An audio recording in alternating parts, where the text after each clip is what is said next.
बिस्मिल्लाहिर्रहमानिर्रहीम, अस्सलाम वालेकुम, गुड मॉर्निंग, सुबह बखैर। और आप देख रहे हैं रोही एट 10 और मैं हूं आपकी होस्ट आसमा नौरीन। एक नई सुबह में आपको खुश आमदीद कहते हैं। कैसे हैं आप सब लोग? उम्मीद करती हूँ बिल्कुल ठीक ठाक होंगे और दुआ करते हैं आज का दिन आपका बहुत ही अच्छा गुजरे, हंसते हुए मुस्कुराते हुए खैर आफियत के साथ गुजरे। इसके साथ ही नाज़रीन आपको बता दूं, आज जो मैंने बड़ा खूबसूरत सा बड़ा खिला हुआ सा कलर पहना हुआ है, ये है जी फिजा बोसन का। आप उनके इंस्टाग्राम पर जा सकते हैं, उनका पेज है फिजा बोसन के नाम से, उसको फॉलो करें और अपने लिए अच्छे अच्छे ड्रेसेस सेलेक्ट करें। और आपको पता है कि बाहर आने वाली है, तो बाहर का मौसम जो है ना, वैसे ही आपको पता है बड़ा खूबसूरत सा होता है। जितने रंग होते हैं इतना कलरफुल होता है और तमाम फूलों पे जो है वो ऐसे लगता है कि जितने खूबसूरत फूल आए हुए होते हैं बहारों में, स्पेशली हम लोगों को इतना अट्रैक्ट करते हैं। इसी तरह हम हमेशा एक बात करती हूँ कि आप अपनी ज़िंदगी में भी उसी तरीके से बाहर लेकर आएँ।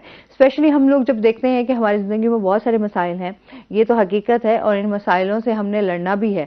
और ये हो नहीं सकता कि जब तक आप जिंदा हैं और मसाइल आपकी ज़िंदगी से ख़त्म हो जाएं। तो हर दिन जो है कोई ना कोई आपके सामने चैलेंज होता है, कोई ना कोई इस तरह के मसाइल होते हैं जिससे आपने फाइट भी करनी होती है और अपनी ज़िंदगी को भी साथ लेकर चलना होता है। लिहाजा सब्र और शुक्र जो है ये अपनी ज़िंदगी में जब आप लेकर आ जाएंगे तो काफ़ी हद तक जो हमारे खुद साख्ता मसाइल हैं वो भी कम हो जाएंगे और हम खुश रहना शुरू कर देंगे। ये बहुत ज़्यादा ज़रूरी है कि आपके अंदर जो है ना मेंटली आपका जो पीस है वो बहुत ज़्यादा ज़रूरी है। तो जिस तरह से मौसम की बात करें तो मौसम भी अब चेंज हो रहा है, तो अपने क्या ख्याल है मौसम का हाल जान लेते हैं। हसन मलिक हमारे साथ मौजूद हैं, हसन से जानते हैं आज दिन भर मौसम कैसा रहेगा, क्या सूरत हाल है।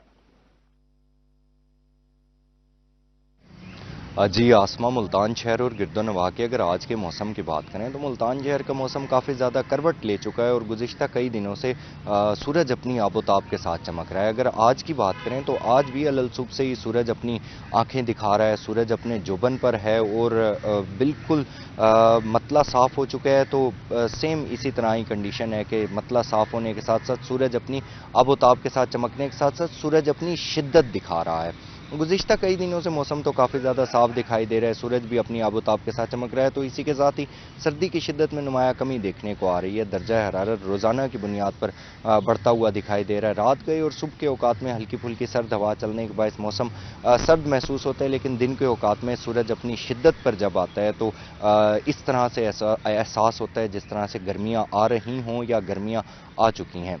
अगर आज शहर के कम से कम दर्जा हरारत की बात करें तो आज मुल्तान शहर का कम से कम दर्जा हरारत 10 डिग्री सेंटीग्रेड पर रिकॉर्ड किया गया है। ज़्यादा से ज़्यादा दर्जा हरारत 26 डिग्री सेंटीग्रेड तक जाने का इम्कान जाहिर किया जा रहा है। हवा में नमी का तनासुब भी रोज़ाना की बुनियाद पर कम होता हुआ दिखाई दे रहा है, जो कि आज भी 80% तक रिकॉर्ड किया गया है। एयर क्वालिटी इंडेक्स को देखें तो आज शहर का एयर क्वालिटी इंडेक्स बदतरीन हद तक आलूदा है, जो कि 232 पॉइंट्स पर रिकॉर्ड किया गया है। पाकिस्तान के फ़िज़ाई आलूदा तरीन शहरों की लिस्ट में मुल्तान आज दूसरे नंबर पर स्टैंड कर रहा है। और तिब्बी माहिरीन की जानिब से शहरियों के लिए ये हिदायत जारी की जा रही हैं कि शहरी अव्वल तो गैर ज़रूरी घरों से बाहर निकलने से गुरेज करें। अगर बाहर निकलें भी सही तो अपने चेहरों को ज़रूर ढांप कर निकलें, क्योंकि फ़िज़ा जो है वो काफ़ी ज़्यादा आलूदा करार दी जा रही है। इसी के साथ अगर आइंदा आने वाले दिनों के हवाले से बात करें तो आसमा महकमा मौसमियात की जानिब से ये पेशगोई जाहिर की जा रही है कि आइंदा आने वाले दिनों में मुल्तान शहर का मतलब जुज़वी तौर पर अबर आलूद रहने के साथ साथ कुछ दिनों के बाद सूरज अपनी आबोताब के साथ चमकेगा। सूरज की शिद्दत में मज़ीद इजाफा देखने को आएगा और गर्मियाँ कुछ ही दिनों बाद अपने जोबन पर दिखाई देंगी। और आइंदा 24 घंटों के हवाले से बात करें तो महकमा मौसमियात की जानिब से ये पेशगोई जाहिर की जा रही है कि आइंदा 24 घंटों के दौरान मुल्तान शहर का मतलब जुज़वी तौर पर अबर आलूद रहेगा, हल्के फुल्के बादलों की लपेट में रहेगा, लेकिन बारिश का कोई इम्कान जाहिर नहीं किया जा रहा। जी बहुत शुक्रिया हसन मलिक आपका। और इसके साथ ही हमारे साथ जो गेस्ट मौजूद हैं वो है जो हमारे रोही के रिपोर्टर भी हैं, एंकर पर्सन भी हैं, ऑन अब्बास हमारे साथ मौजूद है। अस्सलाम वालेकुम। वालेकुम कैसे सलाम। हैं आप? ऑन बिल्कुल ठीक अल्लाह का ठाक हैं? शुक्र, आप सुनाएं, आप ठीक हैं? अल्हम्दुलिल्लाह, वेलकम कहते हैं अपने शो बहुत में आपको। शुक्रिया। अच्छा जी, ऑन से इनकी स्टोरीज के हवाले से भी बात होगी और सेकेंडली जो है ये प्रोग्राम भी करते रहते हैं तो उन प्रोग्राम्स के हवाले से भी इनसे बात करेंगे। अभी सबसे पहले जिस तरह से हमने देखा कि पेट्रोल की कीमतों में इजाफा हुआ है और से दीगर जो मसनूआत हैं उनमें भी इजाफा हुआ है और इसके साथ साथ किरायों में भी जो है अब उसके जो है इजाफा हो चुका हुआ है, तो उस हवाले से भी बात करेंगे। इस टाइम आवाम का जो रद्द-ए-अमल सामने आया है उस हवाले से क्या कहना चाहेंगे ऑन? सबसे पहले अगर हम बात करें पेट्रोल के हवाले से, तो क्योंकि अब IMF की जो शराइत होती हैं, जो सख्त शराइत पर हमारे जितने भी हुक्मरान हैं उनसे लोन ले लेते हैं, तो उसका जो नतीजा है वो आवाम को मतलब आगे फेस करना पड़ता है। क्योंकि अभी रिसेंटली आप देखेंगे पेट्रोल की कीमतें मुसलसल इजाफे में जा रही हैं। बेशक जब इलेक्शंस के दिन होते तो हम देखते थे पहले कि आवाम को कुछ रिलीफ मिलता था, मगर अब इलेक्शन से पहले भी कोई रिलीफ नजर नहीं आ रहा, इलेक्शन के बाद भी आवाम को कुछ खास रिलीफ नजर नहीं आ रहा। और सबसे इस वक्त जो मुश्किल चीज है वो ये है कि अब 67% तक जो सुई गैस है उसके बिलों में इजाफे की जो मंजूरी दे दी गई है हुकूमत की जानिब से, तो उसमें भी जितने भी घरेलू सारिफीन है उनका ये कहना है कि पहले जो बिल हमारे तकरीबन 500,000 आ जाते थे, तो अब वही वाले बिल 15,000 तक भी इस सर्दियों में आए हैं, क्योंकि गैस आती नहीं है, कनेक्शन होता नहीं है। इसी तरह फिर आप देखिए घरों में तो वासा के बिल है, वासा का पानी आ नहीं रहा, गवर्नमेंट का पानी नहीं आ रहा, सबने अपनी मोटरें लगाई हुई, अपना सारा सिस्टम किया हुआ है, मगर उसके बावजूद भी 2500 अगर 10 मरले का घर है उसका आपको वासा का बिल भरना पड़ेगा, एक कनाल का। उसके मैं भी आज यही देख रही थी कि आज मेरा कल बिल आया है तो मैं देख रही थी वासा का तो इतना कोई है, हम लोग पानी तो हम इस्तेमाल करते ही नहीं है। बिल्कुल ऐसा ही है। उसके सीवरेज के हवाले से बात करें तो वो आपका ये है बिल, वो अब 1500 1800 ये तो उन्होंने फिक्स कर दिया। बिल्कुल ऐसे ही। और अभी रिसेंटली वासा की जो नए उसमें मीटिंग्स हुई हैं वासा और एमडीए की डिप्टी कमिश्नर साहब के जेर निगरानी, तो उसमें बिलों में मजीद इजाफे की जो है एक्सपेक्टेशंस वो भी अभी इस वक्त जराये के मुताबिक कहने को है कि मजीद बिलों में इजाफा होगा। तो आप देखें आमदनी लोगों की बढ़ नहीं रही, कारोबार लोगों को वैसे मुतासिर है, और इस तमाम सूरत हाल में आप सुई गैस का बिल बढ़ा रहे हैं, आप वासा का जो बिल है उसमें आप इजाफा कर रहे हैं, उसके बाद आप पेट्रोल की कीमतें इतनी बढ़ा रहे हैं, और पता है आपको मार्केट में पेट्रोल जो है 10 रुपए बढ़ जाए, 20 रुपए बढ़ जाए, महंगाई बढ़ हो जाती है। लेकिन अगर 40 रुपए तक भी हमने देखा कि जब पेट्रोल कम हुआ तो हमारे इदारे इस टाइम मेरे नहीं ख्याल कि जाके फील्ड में देखते हैं, बस एक चीज की कीमत अगर बढ़ गई पाकिस्तान में तो वो बढ़ गई, उसे दोबारा वापस लाने में मेरा नहीं ख्याल, अगर 100 रुपए से चीज आपने 1000 रुपए तक पहुंचा दी है और फिर आप कहें कि हम इसे सस्ती करेंगे तो मैक्सिमम वो 900 तक आएगी, आवाम को वो 900 की फिर भी खरीदनी पड़ेगी। तो इस तमाम सूरत हाल में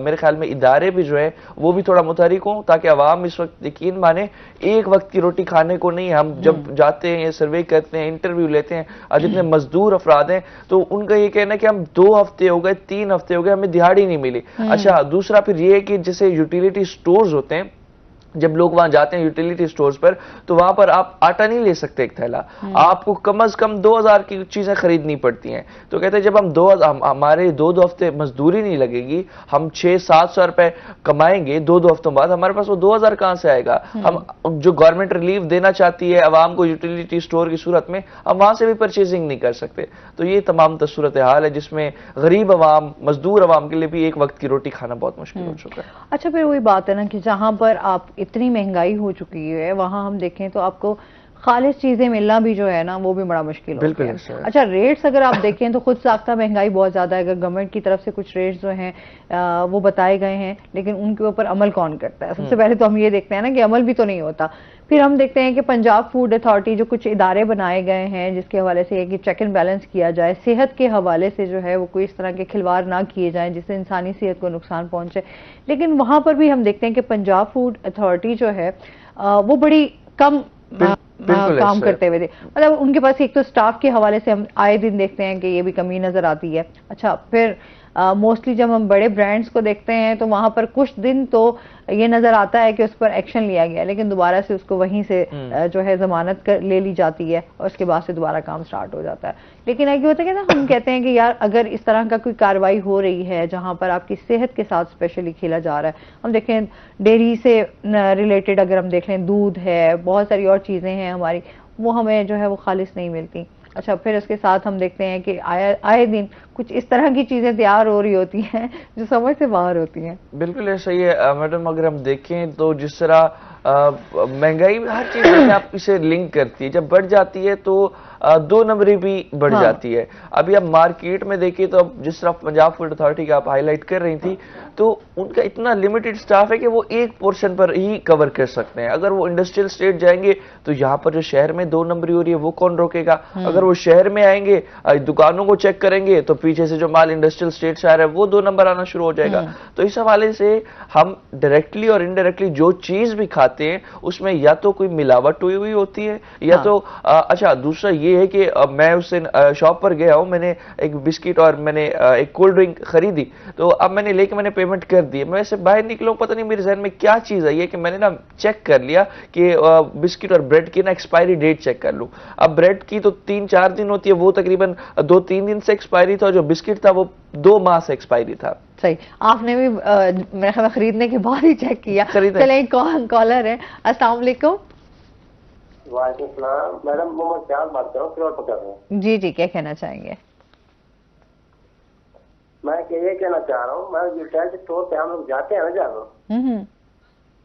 तो वो हमें चीज नहीं देते। अगर कोई अच्छा आदमी आ जाए, प्रोटोकॉल वाला आ जाए, तो उसको आटा भी दे देते हैं, चीनी भी दे देते हैं, घी भी दे देते हैं, बगैर सिफारिश के वो ले जाता है। अगर हमारे बेटा पहुंच जाए तो पहले तो बोलेंगे है नहीं, कल आना, परसों आना, 2 दिन बाद आना, इस तरह कहते हैं। हाँ, अगर कोई अच्छा आदमी पहुंच जाए तो वो चीनी भी लेके जा रहा होता है, आटा भी लेके जा रहा होता है। मैं 2-3 बार गया था किरोड़ पका में। अच्छा। तो वो कह रहे 2 दिन बाद आना, 2 दिन बाद। 2 दिन में क्या उसी टाइम उधर रुका हुआ था, तो देखा तो 2-3 आदमी लेके जा रहे थे, घी भी लेके जा रहे थे, चीनी भी लेके जा रहे थे। उसको तो नहीं कह रहे थे और भी ले सौदा इसके साथ। ठीक हो गया जी, ठीक है, बहुत शुक्रिया कॉल करने का। अच्छा, वही बात है ना कि यहाँ हमारे यहाँ थोड़ा सा ये सिस्टम है कि आपके जो मिलने वाले हों या आपको कोई जानने वाले हों, तो आप उनका काम जो है वो फौरन पहले से करना जो है वो आप ये समझते हैं कि प्रायोरिटी है कि उसका काम पहले कर दिया जाए। अच्छा, क्योंकि यूटिलिटी स्टोर्स पे हम देखते हैं कि आपकी जितनी तादाद लाइनों में खवातीन होती हैं, अच्छा बहुत सारे बुजुर्ग भी आए हुए होते हैं, तो हमारे यहाँ तो वो सिस्टम अभी तक बेहतर करने की कोशिश भी नहीं की जाती। बिल्कुल, अभी तो रमजान का वक्त भी आने हाँ, वाला है। अभी तो माह रमजान आने वाला है। हाँ। और उसमें तो शदीद हम लोगों को फिर मुश्किलात का सामना करना पड़ता है। अच्छा, आपके होता है कि यार कुछ चीजें आपको जो है कम कीमतों में मिल जाती हैं, लेकिन जाहिर सी बात है उनकी फिर शॉर्टेज भी उतनी तेजी से होने लग जाती है। मतलब कुछ चीजें आपको मुहैया हैं, कुछ नहीं है, तो फिर आपको मजबूरन जो है वो आपको फिर बाहर से उतनी ही महंगे दामों चीजें खरीदना पड़ती है। बिल्कुल। अच्छा, यूटिलिटी स्टोर पर हमने बिल्कुल सामने प्रोग्राम किया, तो लोग जो मजदूर थे, गरीब अफराद थे, वहां से सामान लेकर आ रहे थे, हमने उनके जो बिल्स थे वो हमने चेक किए। तो यूटिलिटी स्टोर पर आटे पे तो रिलीफ है, नो डाउट। बाकी जो चीजें थी, जो चीनी थी, उसका रेट तकरीबन लग रहा था 165। आप शहर में जो आपको 160 से 170 तो वैसे ही मिल जाती है।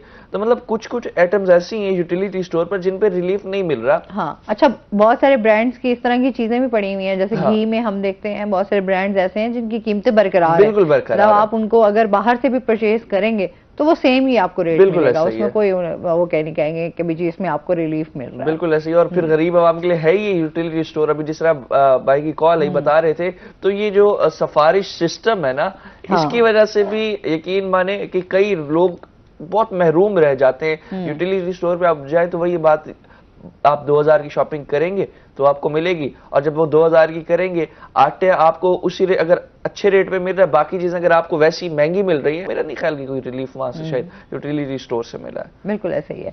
अच्छा, फिर हम जिस तरह एक्सपायरी आप बात कर रहे थे, इसमें वाकई हमारे यहाँ जो है ना ये चीजें वाकई चेक एंड बैलेंस नहीं की जाती। हम लोग एक तो जल्दबाजी में भी बहुत होते हैं और हम समझते हैं कि अगर हम एक अच्छी दुकान पर जा रहे हैं तो वहां पर चीज जो है आपको बड़ी साफ शफाफ सुथरी, उसमें कोई मसला नहीं होगा, वो आपको मिल जाएगी। इस पर मजीद बात करते हैं। नाज़रीन, अभी हमने जाना ब्रेक पे, हमारे साथ रहिएगा।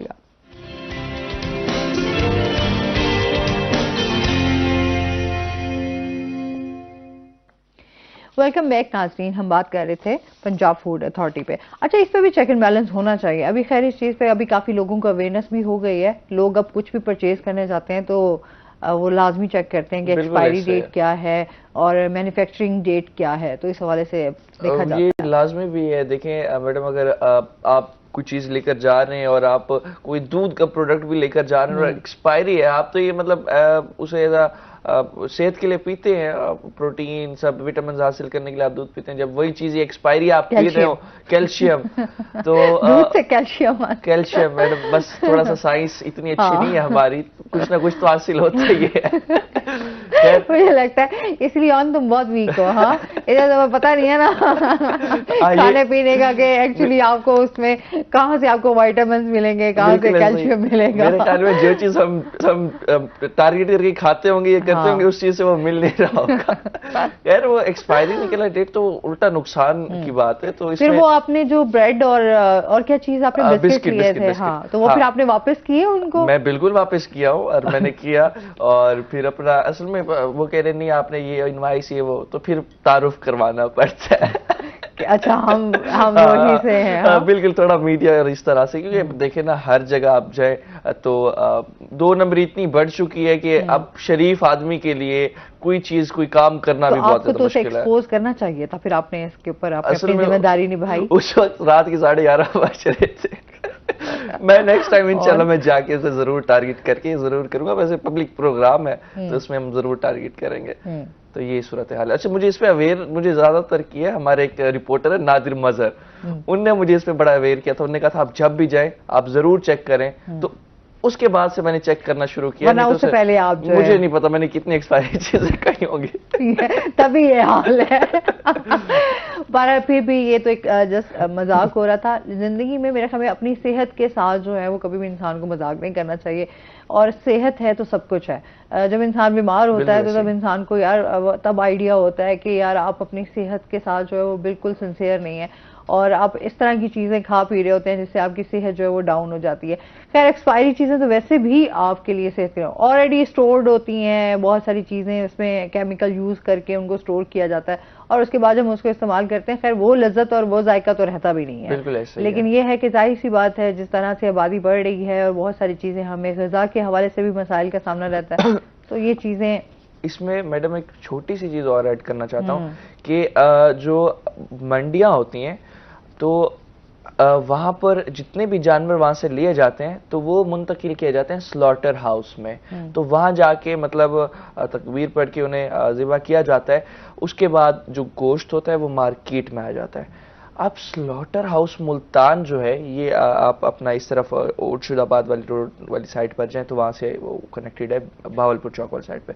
अब वहां आप जाए सूरत हाल देखिए, इतनी गंदगी है कि लाइक अगर सुबह जानवर ज़िबा हुए तो 2-3 दिन उनका अगर खून पड़ा है जमीन पर वो पड़ा रहेगा, और उसके बाद फिर अपना आ रहे हैं जानवर जा रहे हैं। अच्छा, दूसरा चेक भी नहीं होते कि भाई ये मंडी से लाए गए हैं नहीं लाए गए, ये ठीक भी हैं नहीं है। छोटे छोटे बच्चे भी वहां पर ज़िबा हो रहे होते हैं। और स्लॉटर हाउस की इस वक्त ये सूरत हाल है कि एक दफा वहां जाना हुआ अंदर, और यकीन माने उस टाइम आप वहां अगर कोई नॉर्मल इंसान चला जाए, मेरा नहीं ख्याल कि वो 15 से 20 सेकंड भी वहां रुक सकते हैं, क्योंकि वहां इतनी गंदगी इतनी स्मेल है, और जगह जगह आपको देखें तो सारा खून पड़ा है। तो ये भी देखना चाहिए पंजाब फूड अथॉरिटी को। आपका काम सिर्फ ये नहीं है कि आप एक्सपायरी चीजें आप वेस्ट कर दें या आप जाकर चेक करें मैरी है कि नहीं। जहां से मतलब हम गोश्त आ रहा है हमारा जो हम खाते हैं, बीफ खाते हैं, मटन खाते हैं, वो जिस जगह लेकर जाया जा रहा है वहां पर भी अपने कोई नुमाइंदे बिठाए। कोई वहां नुमाइंदा नहीं बैठा होता,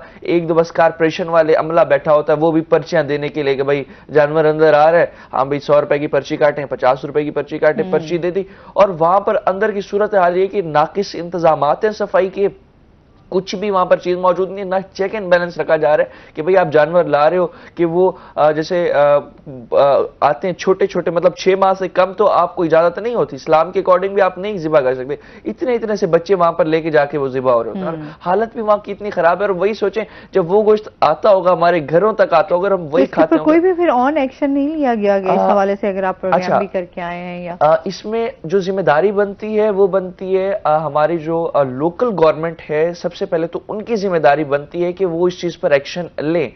लेकिन सूरत हाल ये होती है कि जब हम एक चीज इशू को हाईलाइट करें तो उसमें एक तो पहले हाईलाइट करने में भी बड़े मसाइल है। जब हाईलाइट किया उसे तो जाहिर सी बात है 2-4 दिन हफ्ता उसे थोड़ा सा चीज को वो कर लेंगे, उसके बाद फिर नॉर्मली जो सिस्टम, क्योंकि वही काम चल रहा होता है। और उसके बाद जब से ये चीज मैं देख कर रहा हूं अपनी आंखों से, मैं 2 हफ्ता घर आके मैंने ना बीफ खाया ना मटन खाया, मैंने कहा यार ये वहीं से ही आ रहा होगा, मंडी से लोग जानवर लेकर वहां जा रहे हैं और उस जगह पर जिबा कर रहे हैं। तो मेरा नहीं ख्याल कि ये चीज हमें कोई फायदा दे सकती है, उल्टा ये हमारे लिए ये भी नुकसान है। तो ये तमाम तर सूरत हाल है।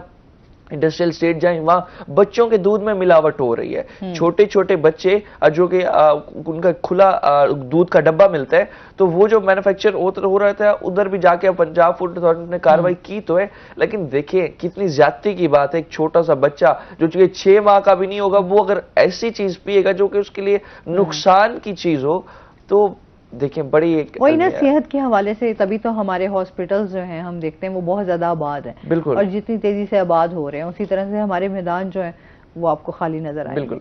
तो वो यही रीजन है कि जब हमारे जो खाने पीने की चीजें हैं उनमें मिलावट की जा रही है और उस तरीके से आपको साफ सुथरी चीजें जो है वो मुहैया नहीं है। तो इसलिए तो हम कहते हैं अक्सर, हम इसके ऊपर बहुत सारी अब चीजें आ भी रही हैं कि किचन गार्डनिंग कितनी जरूरी है। आप अपने घरों में सब्जियां लगाएं, वो आप अपने वहां से हासिल कर सकते हैं। लेकिन जाहिर सी बात है, जिस तरह की महंगाई है, सूरत हाल है, लोगों के जितने मसाइल हैं, तो हमारी बहुत सारी चीजें जो है वो अधूरी रह जाती हैं। बिल्कुल ऐसा ही है।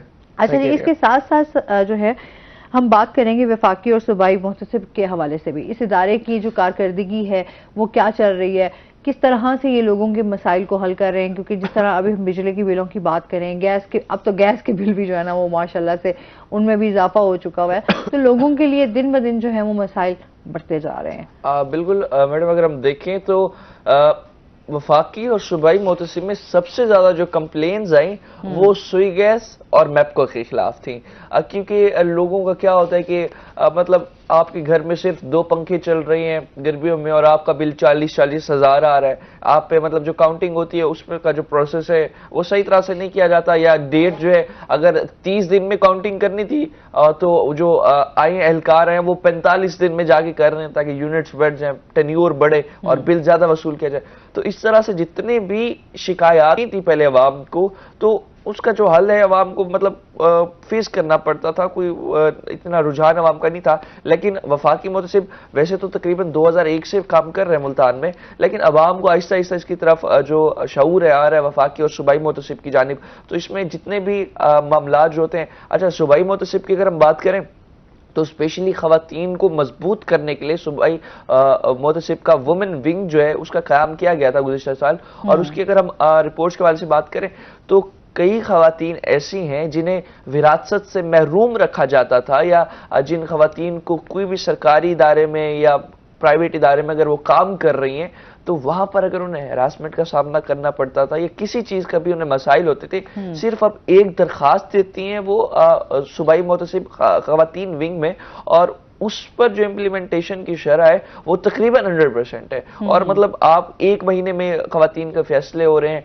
विरासत में अगर पहले अगर वालिदैन फौत हो गए हैं, भाई जो हैं वो कह रहे थे नहीं ये हिसाब हमारी जो बहनें हैं वो अब शादी उनकी बाहर हो गई, अब उनका इसमें कोई हिस्सा नहीं रहा। तो अब वो मसले भी हल हो चुके हैं। सिर्फ एक दरखास्त देते हैं, उसकी समाअत होती है, सारे चेक एंड बैलेंस किया जाता है, उसके बाद जाके खवातीन को बहुत ज्यादा इस हवाले से अब जो है काम उनका सूबाई मुहतसिब खवातीन विंग में जारी है। और दूसरा जो मामलात होते हैं जिसमें हम दीगर बात करें, मजे का एक केस आया था वफाकी मुहतसिब में कि एक इंसान जा रहा था इधर हाईवे से, बड़ी गाड़ी थी, सामने से एक कुत्ता जो है सामने आन की टपका, अब गाड़ी से टकराया और गाड़ी का बम्पर भी टूट गया। अब जाहिर सी बात है वो भी जानवर था तो वो भी जो है मौके पर हलाक हो गया। अब जो ड्राइवर था, ड्राइवर ने दरखास्त लिखी, पिक्चर्स खींची, सूबाई मुहतसिब मुल्तान में जमा करवाती। ठीक है। और अब वो जो दरखास्त थी जब उसकी समाअत हुई तो सूबाई वफाकी मुहतसिब में दरखास्त जमा करवाई। वफाकी मुहतसिब ने कहा कि जो हाईवे वाले हैं तो वो अब पाबंद है जुर्माने की सूरत में इस शहरी को इतने पैसे देने के लिए, क्योंकि जो हमारा हाईवे मोटरवे इधर जो जानवर है उनके वो नहीं अलाउ होता। ये तो उनकी पुलिस की जिम्मेदारी होती है कि वो इस चीज को देखे। अगर तो किसी शहरी का कोई नुकसान हुआ उसे तो वो हाईवे और मोटरवे वाले पाबंद है भरने के लिए। मतलब ऐसे ऐसे भी केसेस हैं, अगर आवाम को पता चल जाए कि हमने किस तरह से आप अपना राइट जो है वो ले सकते हैं। ठीक हो गया। अच्छा, इस पर मजीद भी बात करते हैं नाजरीन। अभी चलते हैं अपने सेगमेंट की तरफ। आज के भाव, शकील सुल्तान हमारे साथ मौजूद हैं। शकील से जानते हैं आज मार्केट में सब्जियों और फलों के क्या रेट्स हैं। बिल्कुल, मुल्तान शहर में अशिया और नोश के आज के ताज़ा भाव के हवाले से बात की जाए तो अक्सर आइटम्स में कीमत में कमी भी देखने को मिली है और उसके साथ साथ काफ़ी ऐसी चीज़ें हैं जिनकी कीमतें जो गुज़िश्ता 2 माह में बढ़ी थी वो वहीं बरकरार नजर आती हैं, जिसमें चाइना लहसुन और थाईलैंड अदरक जो हैं वो उनकी 6 सेंचुरियाँ बरकरार हैं। फी किलो 600 रुपये फ़ी किलो के हिसाब से फ़रोख्त हो रहे हैं। इसके साथ इनकी जो सरकारी रेट लिस्ट में कीमत मुकर्रर की गई है वो उससे मुख्तलिफ नज़र आती है। अदरक जो है वो 444, लहसुन 516 रुपये मुकर्रर किया गया है। इसके साथ साथ सब्ज़ चना, देसी तोरी और सुहाना तीनों सब्ज़ियाँ जो हैं गुज़िश्ता 2 हफ्तों से 400 रुपये किलो पर बरकरार नज़र आती हैं, जबकि इनकी सरकारी कीमतें जो हैं वो ज़्यादा से ज़्यादा 300 तक मुकर्रर की गई हैं। इसी तरह बात करें दीगर सब्ज़ियों की, जिसमें मटर काफ़ी महंगा हो चुका था, उसकी कीमत में काफ़ी कमी देखने को मिली है। कम से कम मटर जो है वो 120 रुपये फ़ी किलो फ़रोख्त होने लगा है, जबकि इसकी गवर्नमेंट जो रेट लिस्ट में कीमत मुकर्रर की गई है वो 98 है। इसके साथ प्याज 200 रुपये फ़ी किलो फ़रोख्त होने लगा है, 160 में भी दस्तियाब है। एक ईरानी प्याज दस्तियाब है, दूसरा देसी प्याज है, 160 से 200 में फ़रोख्त हो रहे हैं, जबकि प्याज की सरकारी कीमत भी आज 160 रुपये मुकर्रर की गई है। टमाटर और हरी मिर्च 120 रुपये फ़ी किलो में फ़रोख्त हो रहे हैं। इसी तरह मौसमी सब्जियां जिसमें गाजर, मूली, शलजम जो है वो 60 रुपये फ़ी किलो तक दस्तियाब है। आलू भी 60 रुपये फ़ी किलो पर बरकरार नज़र आता है, जबकि इनकी सरकारी कीमतें 40 से 50 के दरमियान मुकर्रर की गई हैं। अगर देखें फलों की तरफ, तो फलों में अंगूर भी 800 रुपये फ़ी किलो पर बरकरार है। उसके साथ सुर्ख अनार 600 रुपये फ़ी किलो, मुख्तलिफ क्वालिटी के सेब 240 से लेकर 400 रुपये फ़ी किलो के हिसाब से फ़रोख्त हो रहे हैं, जबकि इसके साथ जो खरबूजा है उसकी कीमत में कमी देखने को मिली है। 200 तक फ़रोख्त हो रहा था, 150 रुपये में फ़रोख्त होने लगा है। स्ट्रॉबेरी 600 रुपये फ़ी किलो तक फ़रोख्त हो रही है, जिसमें भी स्ट्रॉबेरी में भी क्वालिटी है, 400 से लेकर 600 में दस्तियाब है। इसके साथ साथ केले की बात की जाए तो केले 160 से 200 रुपये फ़ी दर्जन में फ़रोख्त हो रहे हैं। केले की सरकारी कीमत में भी इस दफ़ा इजाफा देखने को मिला, 160 तक पहुंची हुई है। इससे पहले सरकारी कीमत ज़्यादा से ज़्यादा 130 तक रुकी हुई थी। और उसके बाद बात करें चिकन और अंडों के हवाले से, तो सस्ती प्रोटीन का हसूल अभी भी आम शहरियों के लिए मुश्किल है, क्योंकि अंडे की जो सरकारी कीमत है वो मुसलसल कम हो रही है। आज भी 10 रुपये कम हुई है, 225 रुपये फ़ी दर्जन मुकर्रर की गई है। लेकिन मार्केट में अक्सर मकामात पर शहर में देखा जा रहा है कि फ़ी अंडा 30 से 35 रुपये में फ़रोख्त हो रहा है। इस हवाले से अगर दर्जन की कीमत देखें तो वो 400 क्रॉस कर रही है, लेकिन सरकारी कीमत दर्जन की 225 है। एक बहुत बड़ा फ़र्क मौजूद है। इस हवाले से ज़िले इंतज़ामिया पर कारकर्दगी पर यह सवाल उठता है कि अभी तक अंडे की खुद साख्ता कीमत को कम नहीं किया जा सका। और चिकन की सरकारी कीमत में भी आज 10 रुपये कमी देखने को मिली है, 580 था, अब 570 रुपये फ़ी किलो मुकर्रर किया गया है। तो मार्केट में भी इसी रेट पर फ़रोख्त हो रहा है। लेकिन जब आम शहरियों से बात होती है तो उनका यही मुतालबा है कि अगर आज से 2-2.5 महीने पहले चिकन की कीमत देखें तो वह 420 थी, लेकिन अब जो है वो पौने 600 तक पहुंची हुई है और वहीं बरकरार नज़र आती है, कोई कम भी नहीं हो रही। तो आम शहरी काफ़ी परेशान नज़र आते हैं, क्योंकि रोज़ाना की बुनियाद पर ये चीज़ें ख़रीदनी होती हैं, खाने पीने की चीज़ें हैं, अशिया ख़ुरनोश हैं, ज़रूरी हैं, लेकिन महंगाई ऐसी है कि उनसे जो है वो प्रॉपर रोज़ाना की बुनियाद पर ख़रीदारी नहीं हो पा रही। तो इस एक तरफ खुद साख्ता महंगाई है और दूसरी तरफ जो सरकारी कीमतें अब कहीं ना कहीं कम होती दिखाई दे रही हैं, तो वो भी मार्केट में लागू हों तो कुछ खुद साख्ता महंगाई कम होने से आम शहरी को रिलीफ मिल सकता है। जी, बहुत शुक्रिया शकील सुल्तान आपका। अच्छा जी, इसके साथ ही जिस तरह वफाकी और सूबाई मुहतसिब इदारे के हवाले से बात हो रही है कि किस तरह से वो लोगों के लिए आसानियां बांट रहे हैं, उसी तरीके से जो मजीद हम बात करेंगे इस टाइम क्राइम के हवाले से भी बात होगी, स्ट्रीट लाइट ना होने की वजह से इस पर बात करेंगे। लेकिन अभी हमने जाना है ब्रेक पे, हमारे साथ रहिएगा।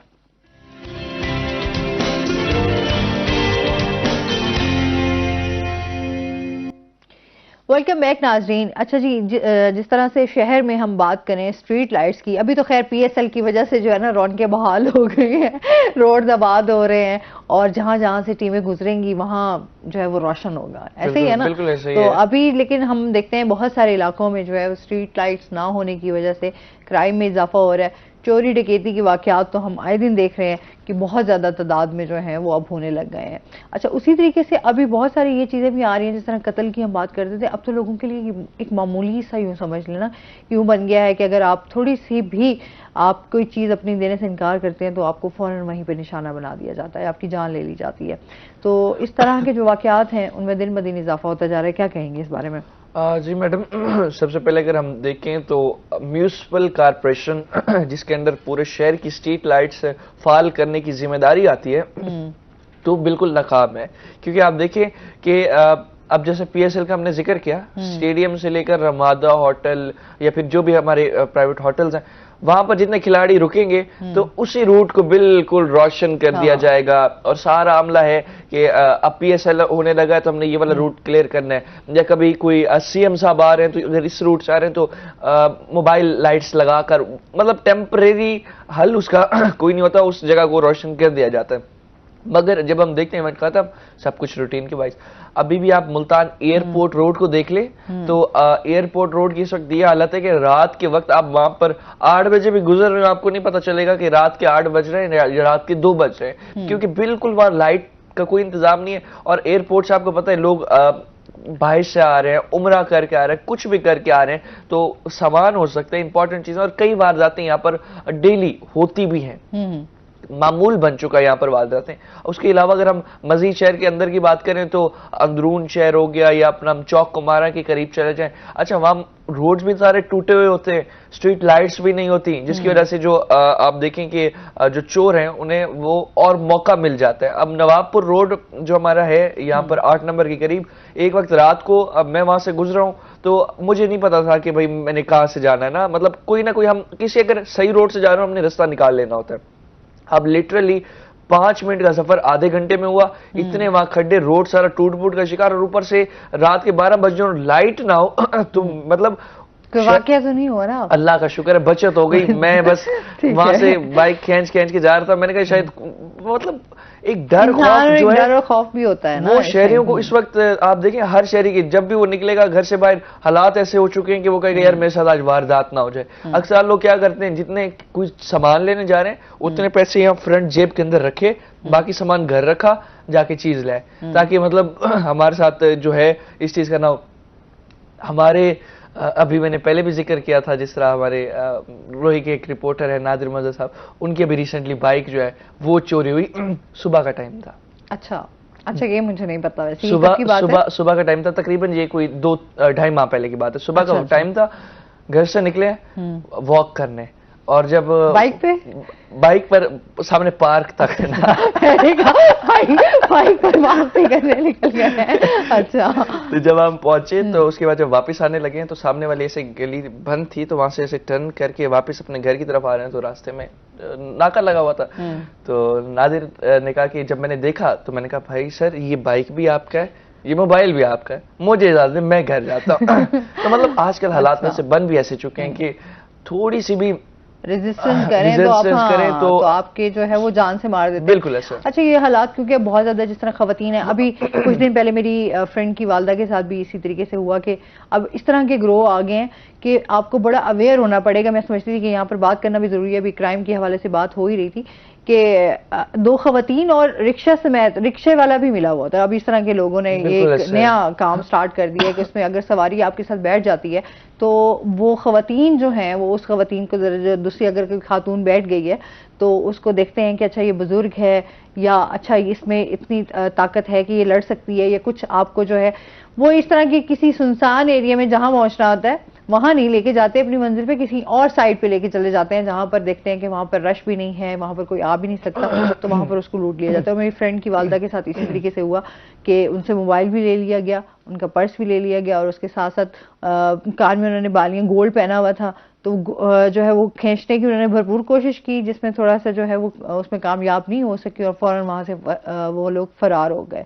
बालियां बच गई, लेकिन यह कि अल्लाह ताला का शुक्र है कि उनकी जान बच गई, क्योंकि आजकल लोग इस चीज में जरा भी ध्यान नहीं करते कि आया ये घर के अपने कफील भी हो सकता है, अपने घर को चला रहा होगा, क्या इनके मसाइल होंगे, क्या जिंदगी के। आजकल हर बंदा जो है वो परेशानियों से दो चार है, मतलब हर बंदे की लाइफ में कुछ ना कुछ चल रहा है, कुछ ना कुछ परेशानी है, तो लोग इस चीज का बिल्कुल भी एहसास नहीं करते। और टीनेजर जो है वो बहुत ज्यादा हम देख रहे हैं कि क्राइम में देखिए कि जितने भी टीनेजर हैं, कारोबार है नहीं, नौकरियां है नहीं, कोई मतलब घर का सर्कल चलाना मुश्किल है। अब फिर जितने भी लोग हैं वो अब इसी काम में घुस रहे हैं। मैं तो ये सोच रही हूँ कि बंदा रिक्शे में बैठते हुए भी अब 100 दफा सोचेगा कि यार रिक्शे में मैंने बैठना है तो आया मेरे साथ कुछ इस तरह का वाकया ना हो जाए। तो जितने भी हमें लोग देख रहे हैं उनसे रिक्वेस्ट है कि प्लीज देखभाल के जो है वो आप लोग सफर भी करें, क्योंकि ये लोग, अब जाहिर सी बात है, जिसका जिस तरीके से तरीका जो है वो चल सकता है वो उस तरीके से अपने आप को जो है वो कर रहे हैं। नया ट्रेंड आ रहा होता है मार्केट में, और ऐसी टेक्निक्स आ रही होती हैं कि आपको नहीं पता चल रहा होता कि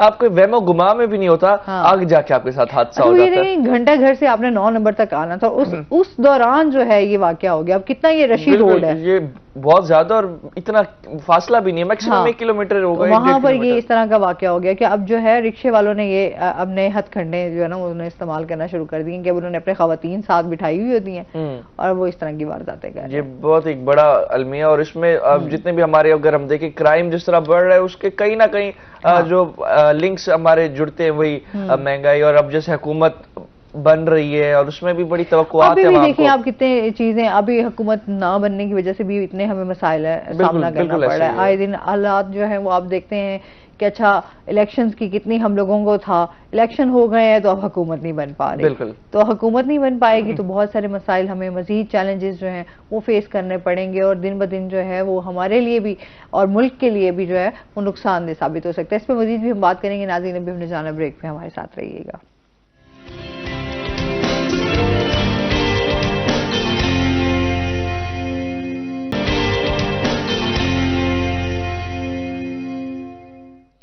वेलकम बैक नाजरीन।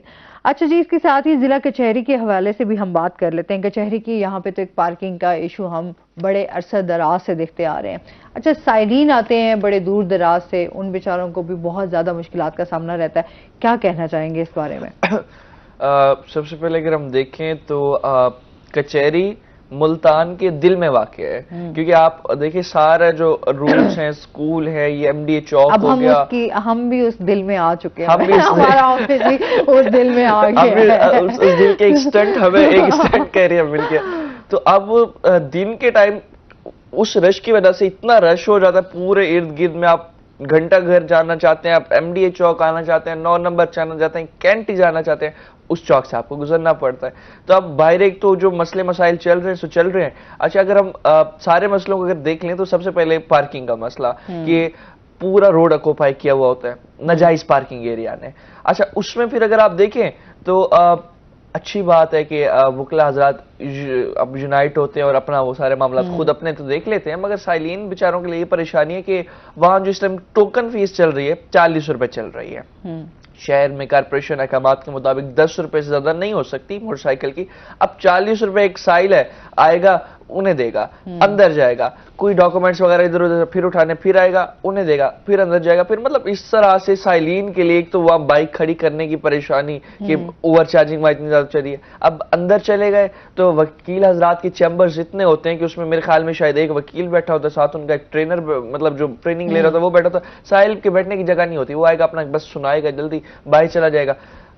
कुछ इंतजामात साइलिन के लिए आप करते नहीं है इंतजामिया जो है, क्योंकि हम वकला हज़रात से जब भी इस मसले पे बात करते हैं तो उन्होंने कहा कि हमारी जो बार एसोसिएशन होती है उसके जो फराइज में चीज़ें आती हैं वो आती हैं वकला हज़रात की फलाह व बहबूद और उनके मसाइल और जितने चैम्बर्स के मसले हैं या कोई भी डेवलपमेंट होनी है कचहरी में, हम वो देख सकते हैं। साइलिन की जैसे इंतजामात हैं, बैठने के इंतजामात को बेहतर करना या उनका जितने भी चीज़ों को फोकस करना, वो जिला इंतजामिया के पास आता है। अब जिसके पास भी आता है ये मसला तो एटलीस्ट उनके बैठने के आप वो तो बेहतर करें। अब सर्दियों में, ठिठुरती सर्दियों में नीचे बैठे होते थे लोग, शॉल ओढ़ी हुई होती थी। अब मेन जो सारा निज़ाम चल रहा है एक साइल से ही चलता है, हमारा जुडिशरी का निज़ाम साइल से चलता है। और अब आगे गर्मियाँ आ रही हैं, आप देखें सख्त गर्मी में वहां पर पीने के भी इंतजामात नहीं है, कोई साफ पानी, और दूसरा बैठने के भी इंतजामात नहीं है। मजीद भी अगर हम बात करें तो कचहरी में इस टाइम अगर कभी बारिश आ जाए तो जितने भी चैम्बर है ना, लोग चैम्बर से बाहर आ जाते हैं क्योंकि करंट आ जाता है। क्यों? क्योंकि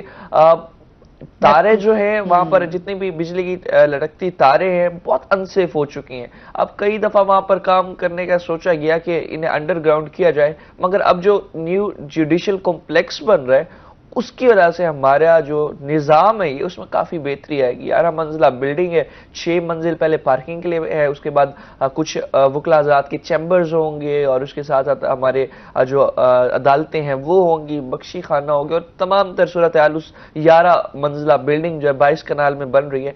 वैसे तो प्रोजेक्ट 2024 में कंप्लीट हो जाना था, मगर थोड़ा ताखीर का शिकार होने की वजह से और फंड्स मतलब वक्त पर जारी ना होने की वजह से अभी वो सारा निज़ाम चल रहा है। उसकी वजह से हम देखेंगे कि ये तो पार्किंग जो सामने कचहरी चौक पर है वो खत्म हो जाएगी और अंदर जो मसाइल अभी इस वक्त फेस करने पड़ रहे हैं, जितने भी साइलिन है उन्हें, तो वो उस हवाले से उसने भी थोड़ा रिलीफ मिल जाएगा, बैठने के इंतजाम बेहतर होंगे और सारे मामला जो हैं काफी आसान हो जाएंगे साइलिन। अच्छा, वकला के भी बहुत मसाइल होते हैं ना, हम तो देखते हैं कि अच्छा जितना होता है कि फलाह बहबूद पे बहुत काम किया जा रहा है, बहुत ज्यादा चीजें देखी जा रही हैं, पर आप हम जब देखते हैं उनके इलेक्शंस के बाद भी कोई सूरत हाल कोई खासी अच्छी नजर आती नहीं है। अब बिल्कुल जिस तरह आपने इस मामले को हाईलाइट किया, तो वकला हज़रात जितने भी हैं, अगर एक वकील जो कि प्रैक्टिस कर रहे उसके हालात तो बिल्कुल अच्छे होंगे, उसके हालात ठीक होंगे, लेकिन स्पेशली जो नौजवान वकला होंगे मसले उन्हें होंगे, क्योंकि ये हमारे मुल्क का समझ ले अब असूल बन चुका है कि नौजवानों को आप जब भी आप किसी चीज का इलेक्शन लड़ रहे हो, आप बल्दियाती इलेक्शन लड़ रहे हो, आप जनरल इलेक्शन लड़ रहे हो, आप वकीलों वाला इलेक्शन लड़ रहे हो, कोई इलेक्शन लड़ रहे हो, सबसे ज्यादा आपको जो हाइप दे सकते हैं, आपको फेमस कर सकते हैं, आपके लिए कंपेन कर सकते हैं, वो है नौजवान। नौजवान से आप नारे लगवा लेते हैं, नौजवान से आप झंडे उठवा लेते हैं, मगर जब आप जीत जाते हैं सबसे बड़ा दावा आपको यही होता है कि आपने नौजवानों की फलाह बहबूद के लिए काम करना है। अच्छा, ये तो ट्रेंड बन गया ना खैर, क्योंकि नौजवानों को लेकर जो है ना सबके, क्योंकि होप्स जुड़ी हुई होती है। नौजवान जब अपने मुल्क से जो है वो बहुत ज्यादा उनकी होप्स होती हैं कि यहाँ पर हमें उस तरीके से प्लेटफॉर्म मिल जाएंगे, हमें रोजगार के मौके मिलेंगे या हम कुछ यहाँ पर कर सकेंगे। तो ये मेरे ख्याल में एक ट्रेंड लेकर ना कि अच्छा कमजोरी समझ लें वो नौजवानों की, और इस चीज से जो है वो भरपूर तरीके से खेला जाता है। और अभी जिस तरह ये वकला हज़रात के इलेक्शंस होते हैं, तो नौजवानों को यही कहा जाता है आपको चैम्बर्स दिए जाएंगे, आपके लिए जो स्टाइपेंड है वो अलॉट करवाई जाएगी, आपके लिए जो है पंजाब बार एसोसिएशन के साथ कोलैबोरेशन करके आपके लिए मजीद जो फंड्स हैं वो जारी करवाए जाएंगे। मगर हम जब देखते हैं नौजवान वकील के हालात देखते हैं, तो कई लोग जो है इस फील्ड से दस्तबरदार हो जाते हैं, मतलब छोड़ देते हैं, क्योंकि आप देखिए कि एक 5 साल डिग्री के बाद आप 2 साल ट्रेनिंग करें, 3 साल आपको कोई केस ना मिले, 10 साल के टेन्योर में आप क्या करेंगे, आप इधर उधर मूव कर जाते हैं। तो बड़े ये भी एक बड़ी स्ट्रगल होती है। अच्छा, बहुत से लोगों की लक काम भी कर जाती है और कुछ लोगों के जो है वो बहुत सारी जिंदगी गुजर जाती है और उसमें मसाइल में अपने रहते हैं। बहुत शुक्रिया ओना आपका, आप हमारे साथ रहे। और इसके साथ ही नाज़रीन, अभी हमने ब्रेक पे जाना है, जब हम ब्रेक से वापस आएंगे तो हमारे साथ कुछ और गेस्ट मौजूद होंगे, तो हमारे साथ रहिएगा।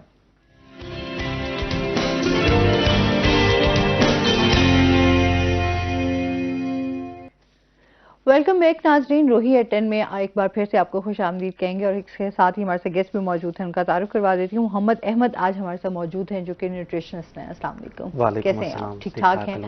वेलकम कहते हैं अपने शो में आपको। आज हम ग़िज़ा के हवाले से बात करेंगे। एक तो मुतवाज़िन ग़िज़ा कौन सी है, और क्या इसके साथ साथ जिस तरह हम बात करते हैं ग़िज़ाई किल्लत का शिकार हो रहे हैं, उसकी क्या रीजंस हैं ये जानेंगे। विटामिन्स के हवाले से भी बात होगी, कौन सी जो है वो सब्जी हमें फ़ायदा दे सकती है, उसके छिलके फ़ायदा दे सकते हैं। और जिस तरह से अभी मौसम चेंज हो रहा है, तो कौन सी ग़िज़ा जो है हमें इस्तेमाल करनी चाहिए। ये तमाम चीज़ें आज जो है हम अहमद से डिस्कस करने जा रहे हैं। अहमद, सबसे पहले तो हम इस टाइम ग़िज़ाई किल्लत के हवाले से बात कर लेते हैं। पाकिस्तान में इस टाइम क्या सूरत हाल चल रही है, क्या रीज़न है?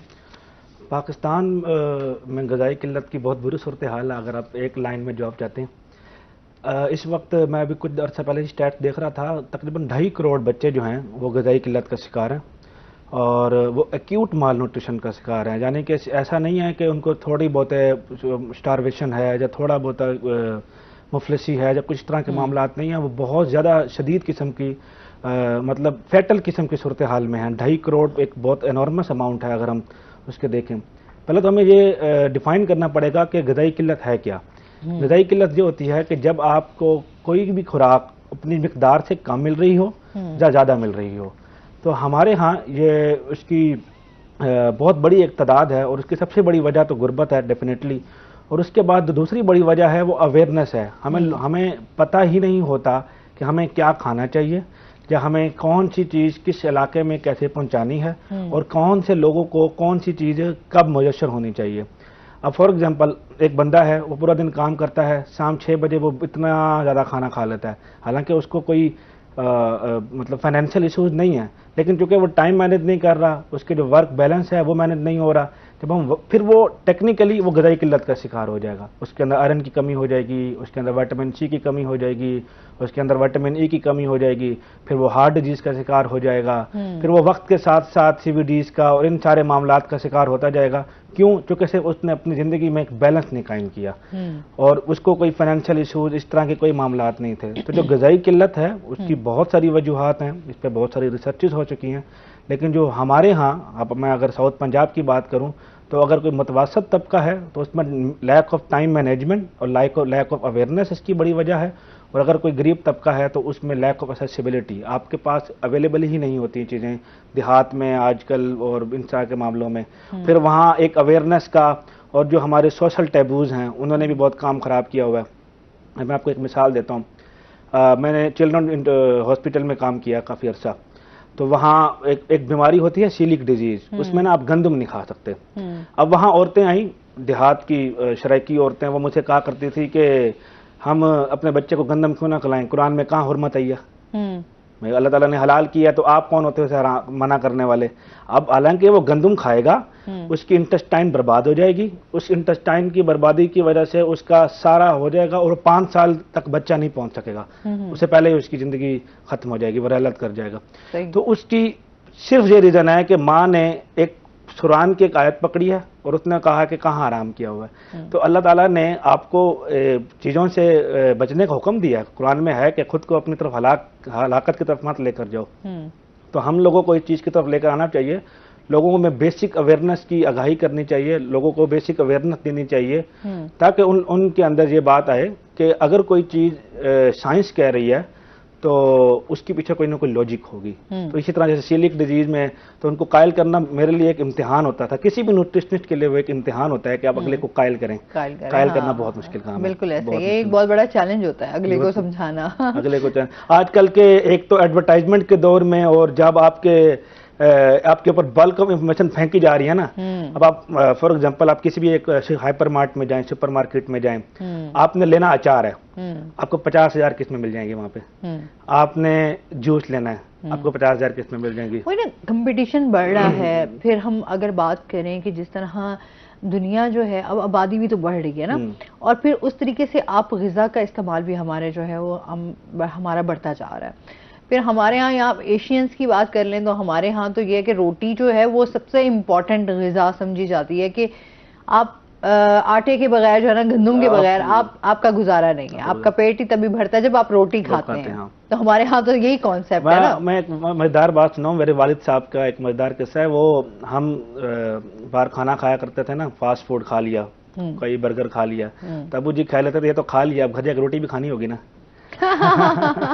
तो ये हमारे यहाँ एक बेसिक कॉन्सेप्ट बन चुका है कि जब तक हमारे पेट में वो रोटी और सालन या चावल ना जाए ना, प्रॉपर जिस तरह देसी माहौल होता है, तो हमारा पेट ही नहीं भरता, हमारा जी ही नहीं भरता। हमें लगता है हमने रोटी नहीं खाई, ये तो स्नैक्स थे जो हमने खा लिए, जो हमने इतना कर लिया। अच्छा, वैसे भी अल्लाह ताला ने उसके अंदर एक ग़िज़ायत रखी है जो इंसानी जिस्म के लिए बहुत ज़्यादा फ़ायदेमंद है। और फिर जिस तरह से हम लोग हमेशा बात करते हैं ना कि हमारी क़ुव्वत मुदाफ़िअत जो है वो बड़ी स्ट्रॉन्ग है, वो उसकी बेसिक रीज़न भी यही है कि जैसे गंदम हो गया, चावल हो गए, ये हमें बहुत ज़्यादा ताकत देते हैं। इनका ज़्यादा इस्तेमाल जो है वो सेहत के लिए नुकसानदेह भी है, लेकिन अगर हम मुतवाज़न ग़िज़ा की तरफ जाएं तो वो हमारे लिए फ़ायदा। मैं वही बात कर रहा था कि अगर हम इसको मैनेज कर लें ना, तो ऐसा कोई भी खाना नहीं है जो हमें छोड़ना चाहिए। बल्कि मुझे अचानक आपकी बात से एक मुश्ताक यूसुफ़ी का एक कौल याद आ गया। वो कहा करते थे कि दुनिया में जितने भी लजीज खाने हैं ना, दुनिया में जितने भी लजीज खाने हैं, आधे मौलवियों ने हराम कर दिए, आधे डॉक्टरों ने। तो हमारे यहाँ ये है कि अगर हम उसको मैनेज कर लें, अगर हम चावल जरूर खाएं, गंदम से बनी हुई चीजें जरूर खाएं, जरूरी हैं, बल्कि उसके बगैर तो आप वीक हो जाएंगे, बहुत जरूरी हैं, लेकिन उसको मैनेज कर लें, उसको अपने टाइम शेड्यूल में आप अपने इनकॉर्पोरेट कर दें। आप उसके साथ, जैसे हम लोगों का नौजवानों का खास तौर पर एक बेसिक मसला है, नाश्ता नहीं करते। नाश्ता नहीं, सुबह घर से निकलेंगे नाश्ता नहीं करेंगे, जल्दी हो रही है, अपने अम्मी से या बेगम से जो भी हैं बात करेंगे तो नाश्ता नहीं करेंगे, फिर 12 बजे वहां से डेफिनेटली उनको भूख लगेगी। उन्होंने काम करना है, उनको भूख लगेगी, वो क्या बाजार से कुछ लेके खाएंगे, और वो डेफिनेट वो फ्रूट तो लेंगे, वो कोई भी। ऐसे भी फ्रूट बहुत महंगा हो चुका है।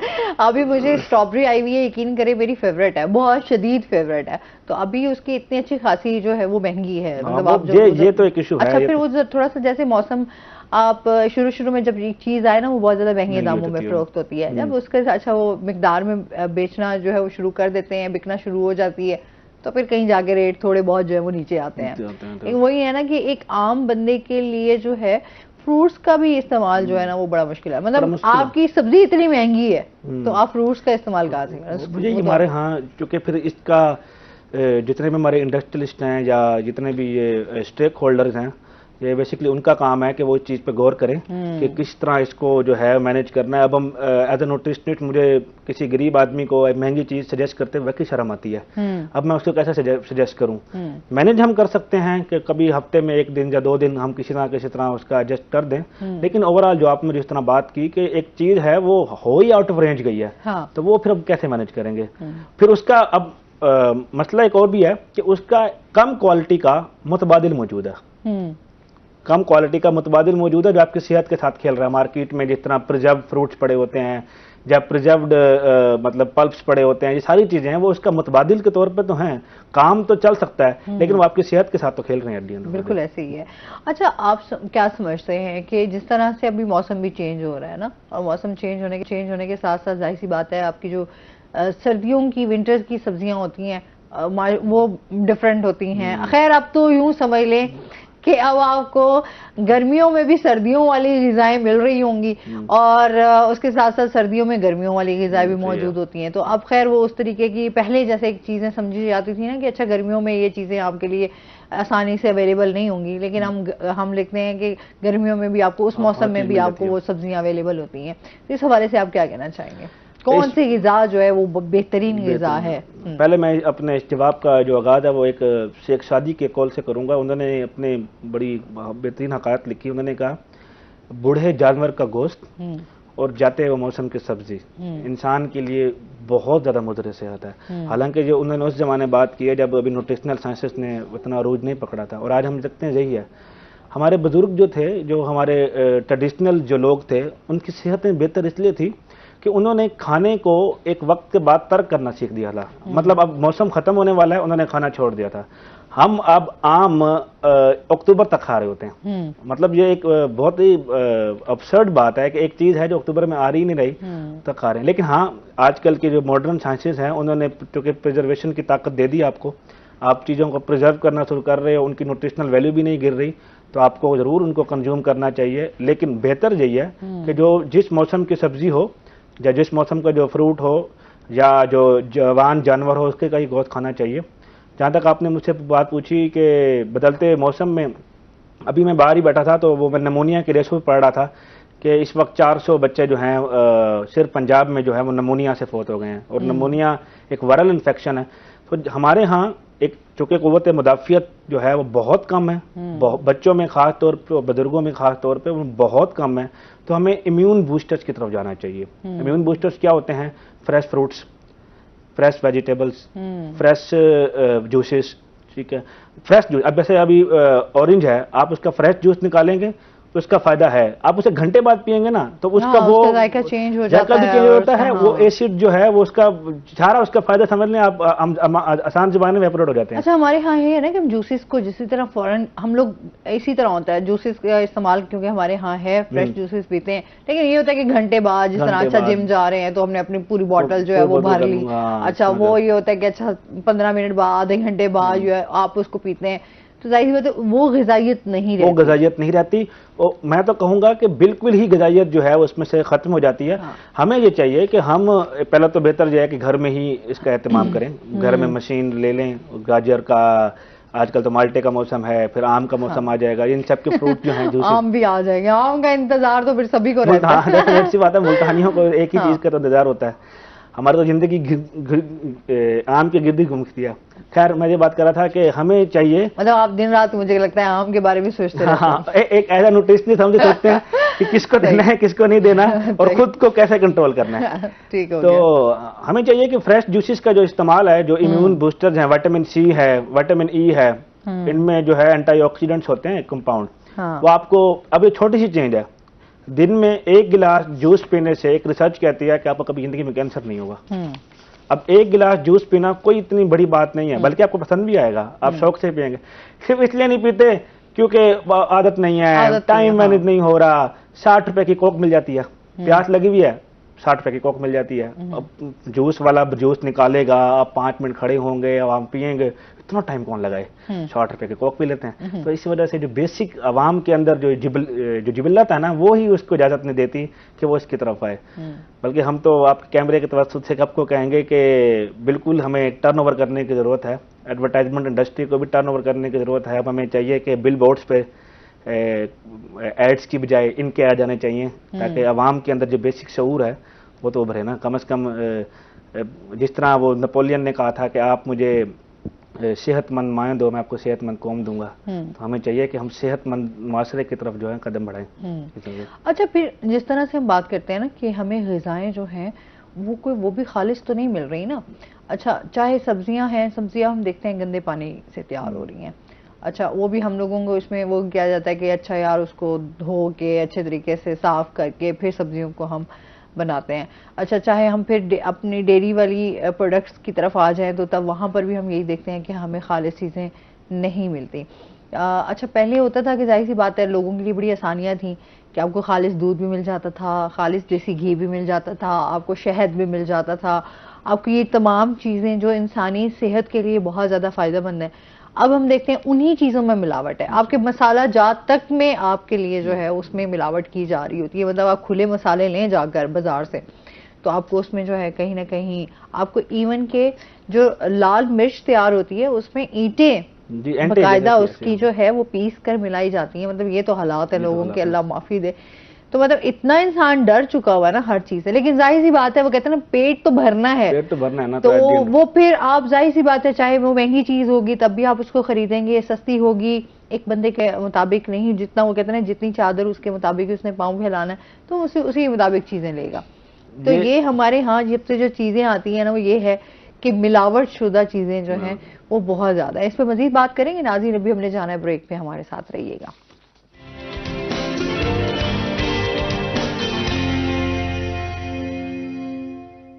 वेलकम बैक नाज़रीन। अच्छा जी, इसके साथ ही जहां हम सेहत के हवाले से बात कर रहे हैं, जहां खाने पीने की अशिया की बात हो रही है, वहीं पर हम बात कर लेते हैं कि कौन सी चीज़ जो है वो हमारे सेहत के लिए बहुत ज़्यादा फ़ायदेमंद है। अच्छा, खजूर पे आज मैं बात करने जा रही हूँ। खजूर जो है वो इंसानी जिस्म के लिए जो है वो बहुत ज़्यादा फ़ायदेमंद है। अगर हम उसके फ़वाइद पे बात करें तो बेतहाशा उसके फ़वाइद हैं कि अगर आप 2 खजूरें भी खा लेते हैं तो 2 खजूरें भी जो है वो इंसान को उसकी पूरी आपको न्यूट्रिशन जो है वो आपके जिस्म को मिल जाती है। अच्छा, हुजूर पाक सल्लल्लाहु अलैहि वसल्लम का फरमान भी है कि खजूरें खाएं ताकि आप सेहतमंद रहें। एक तो यह आपके हार्ट के लिए बहुत ज़्यादा अच्छी हैं। सेकेंडली, हम हमेशा बात करते हैं कि हमारे यहाँ जो है ना रात का खाना जो है वो बहुत हम पेट भर के खाते हैं। तो अगर आप रात में सिर्फ खजूरें भी खा लें तो उससे आपका पेट भर जाता है और आपके जो है वो आपके लिए अच्छी और हेल्दी डाइट है। अच्छा, इसके साथ साथ एक तो ये आपकी क़ुव्वत मुदाफ़ियत में इजाफा करती है। सेकेंडली, जो दमा के पेशेंट होते हैं जिनको सांस का मसला होता है उनके लिए बहुत ज़्यादा फ़ायदेमंद है।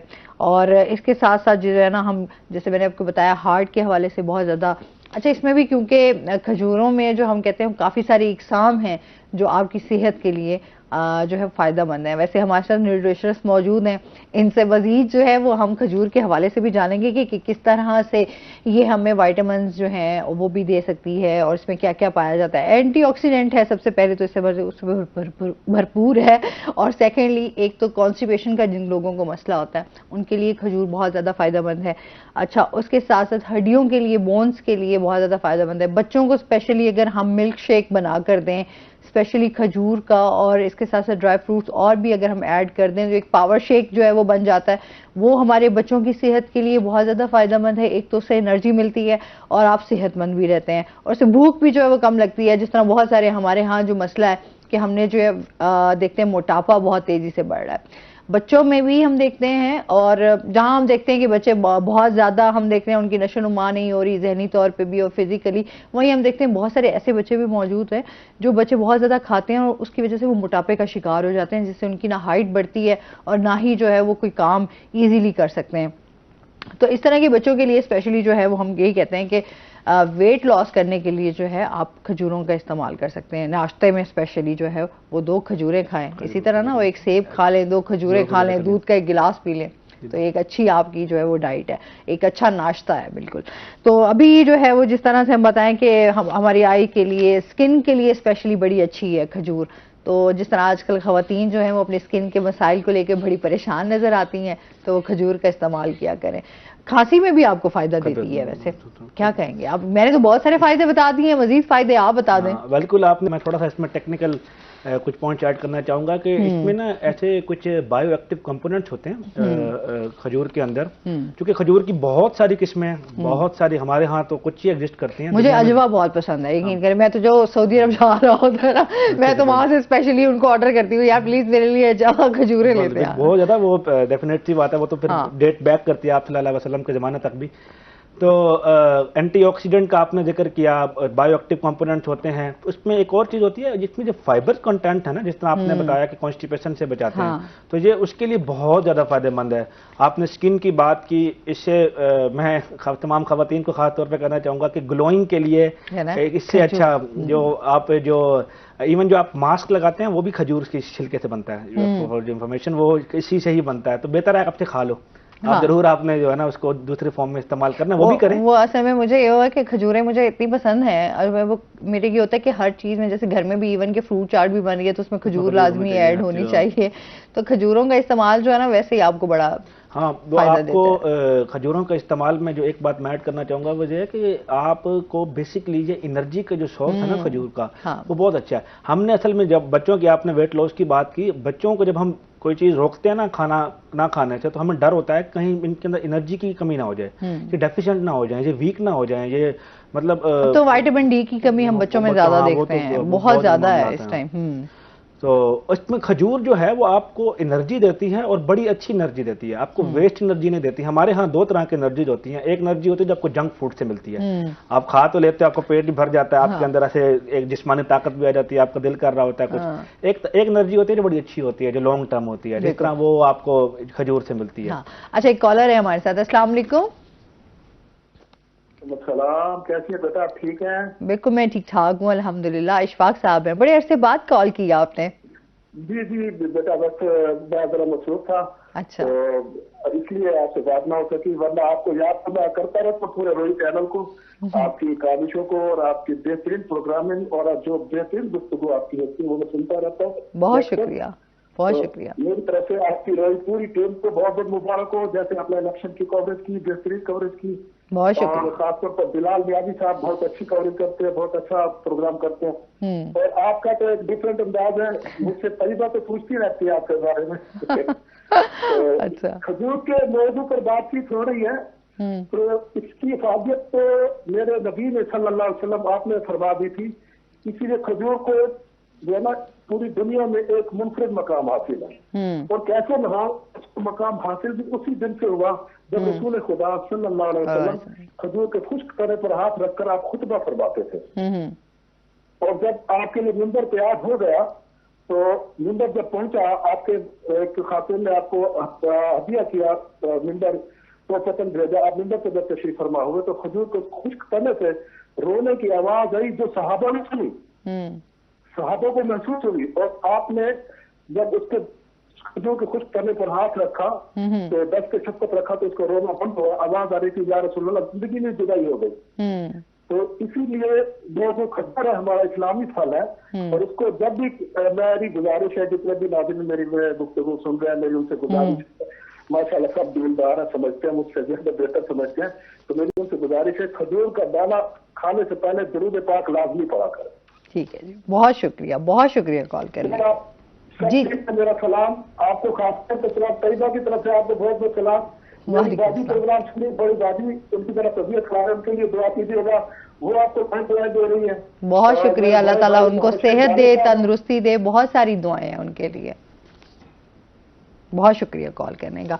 अच्छा, क्योंकि ऐसे कॉलर्स भी आपकी एनर्जी जो है वो बढ़ाते हैं, और फिर हमारे ये रेगुलर कॉलर हैं, अक्सर जब भी आते हैं बहुत अच्छी बात जो है वो शेयर भी करके जाते हैं। और ये अच्छी बातें हैं कि इंसान को, वो कहते हैं ना, जो इल्म रखता हो उसको दूसरे तक पहुंचाना भी चाहिए। बहुत सारी चीजें जो हैं वो आप सीखते भी हैं और सिखाते भी हैं। तो ये आप सल्लम की एक हदीस है ना कि जिसने मुझसे एक हदीस सुनी, उस पर ये फर्ज है कि उसे आगे पहुंचाए। बिल्कुल ऐसे ही है। और फिर खजूर का जिक्र तो कुरान पाक में भी है और अहादीस में भी है, तो जाहिर सी तो बात है जहाँ उसके बाद। ऐसी जो जैसे खजूर जैसी कोई चीज आ जाए ना, जहाँ हमारा मजहब और हमारी साइंस एक तरफ एक ही पेज पे आ जाए ना, तो हमारे लिए तो वो फिर दुगना फायदेमंद होगी हाँ, ना। बिल्कुल हमारा ऐसा ही हमारा एक उसमें मजहब का भी ताल्लुक है, हमारा फेथ भी हम्म। इसमें इन्वॉल्व है, हमारी साइंस भी इन्वॉल्व है, तो डेफिनेट सी बात है फिर उसका जो असर है वो फिर हम चलो आप ना मेरे कहने पर साइंस के लिए ना खाओ, आप अपने फायदे के लिए ना खाओ, आप सवाब की नीयत से खा लो। हाँ आप एक दो खजूरें दिन में सवाब की नीयत से खाना शुरू कर दें, डेफिनेट सी बात है फिर आपका जो उस पे हाँ, साइंटिफिक लेकिन फिर वही बात आ जाती है कि मुतवाजन गिज़ा, मुतवाज़िन मतलब आप ये ना हो कि आप कहें कि अच्छा फिर आप दिन रात जो है वो खजूरें ही खाना शुरू कर दें, तो वो भी आपकी, जब आप एक चीज की एक्सेस करते हैं तो वो आपके लिए नुकसानदेह हो सकती है। तो लिहाजा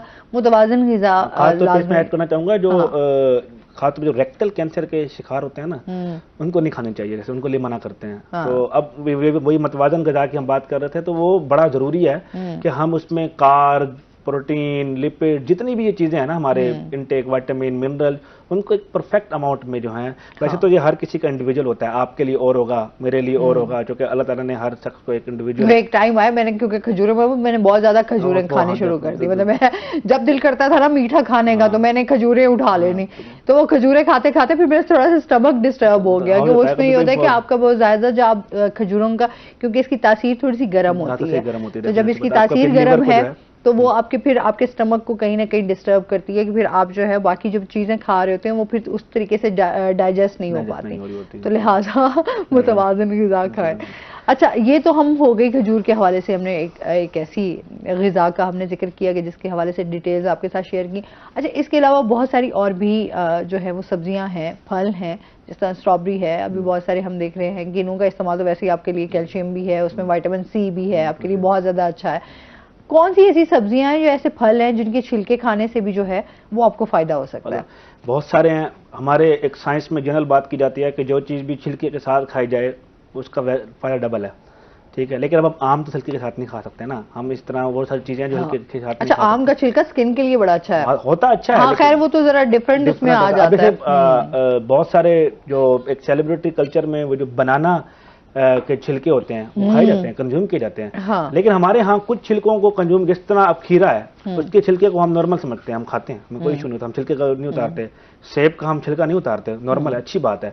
इसी तरह हमें चाहिए कि हम आजकल के जो हम बात कर रहे हैं, तो माल्टा जो है उसका छिलका हमें खाना चाहिए। हमें हर सूरत जो उसके अंदर जो इनर होता है ना लेयर होती है, वो हमें कंज्यूम करनी चाहिए। उसकी रीजन क्या है?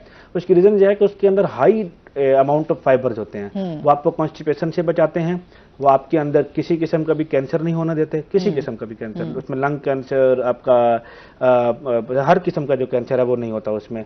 उसके अलावा जो इसकी सबसे जो बड़ी छिलके की वजह फायदा है ना, वो उसमें एंटीऑक्सीडेंट्स होते हैं। एंटीऑक्सीडेंट का मतलब यह है कि आपको हार्ट डिजीज तो कम से कम नहीं होगी, ठीक है ना। आपको जो आजकल आम है वो हार्ट डिजीज नहीं होगी। लेकिन हमारे यहाँ चूंकि फ्रूट्स जो है वो अब स्टेटस को बन चुका है, हम जरा उसको तरीके से और वो जरा कांटे के साथ और जरा माहौल देके खाते हैं। और अच्छा, मुझसे नहीं खाए, मैं तो फुल ऐसे देसी माहौल के साथ खाना खाओ ताकि पता चले कि आप कुछ खा रहे हैं। वरना वो जिस तरह ना कि वो तौहीन है, अगर आप उसको इस तरीके से जो है इस लिहाज से खा रहे हैं। मैं इन सेंस इसलिए तौहीन कह रहा हूँ कि हमारे यहाँ चूंकि उसकी न्यूट्रिशनल वैल्यू खत्म हो जाती है। अब जब बच्चों को हम केला काट के देते हैं और उस पर चीनी रख देते हैं और 7 चम्मच दे देते हैं, तो मुझे ये बताओ कि वो मतलब ठीक है, उसको आप थोड़ी सी चीनी अगर आप बिल्कुल नहीं खा रहा कर दें, लेकिन आपने तो आदत डाल दी है। अब बच्चा 4 केले काटता है, उस पर कोई 2 चम्मच जो है ना डाल देता है चीनी, 3 चम्मच, तो उसके लिए वो फिर वो केला जो है उसकी इतनी अफादियत नहीं रहती। तो हमें ये चाहिए कि जैसे गवावा है,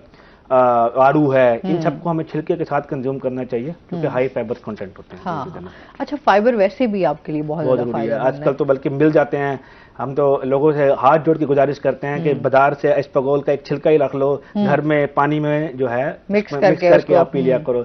सुबह घर से निकलने से पहले पियो, आपको ये फील होगा कि आपका पेट आज जो है कुछ जगह पे खड़ा है, कोई अकल की बात कर रहा है। अच्छा, फिर फास्ट फूड का इस्तेमाल हमारी जिंदगियों में बहुत ज्यादा हो चुका हुआ है ना। हम लोग इसका इस्तेमाल जो है वो यूं समझ लें कि हम कहते हैं कि हमारा हिस्सा बन चुके हैं। इसमें मजीद हम बात करते हैं, जानते हैं नाज़रीन ये कितना फायदेमंद है और कितना नुकसानदेह। अभी हमने ब्रेक पे जाना है, हमारे साथ रहिएगा।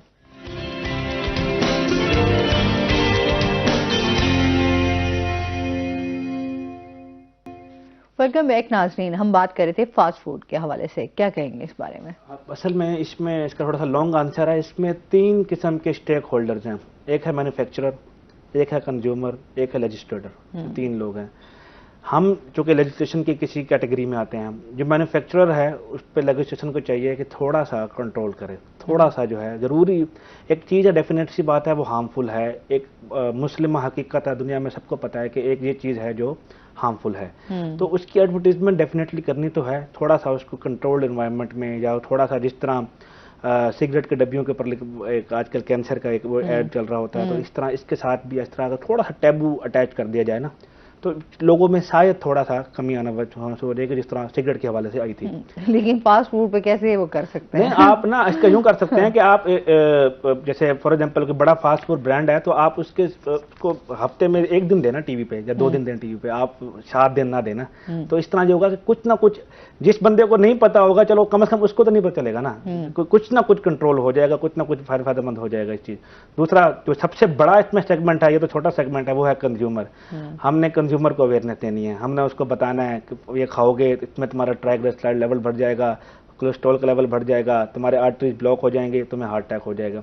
हम कंज्यूमर्स को मिसालें दे थक गए हैं, हम उनको कार्डियोलॉजी सेंटर ले जाते हैं, उनको हम दिखाते हैं कि ये सारा कुछ जो है ये कोलेस्ट्रॉल की वजह से है, और कोलेस्ट्रॉल जो है वो फास्ट फूड की और वजह अब से। हम देखते हैं ज्यादा जो बीमारियां हैं वो कोलेस्ट्रॉल, बीपी, एक टाइम होता था हम कहते थे जो बुजुर्ग होते हैं या जिनको कोई बीमारी होती है उनको बीपी का इशू हो जाता है, बट अभी हम बच्चों में भी देखते हैं, हम नौजवानों में भी देखते हैं, बुजुर्गों में तो फिर जाहिर सी बात है वो बीपी का इशू रह जाता है। जैसे ही आप 40 प्लस हों या आप 50 प्लस हों तो आपको बीपी के इश्यूज हैं, आपको दीगर बीमारियां जो हैं वो लाहक हो जाती हैं।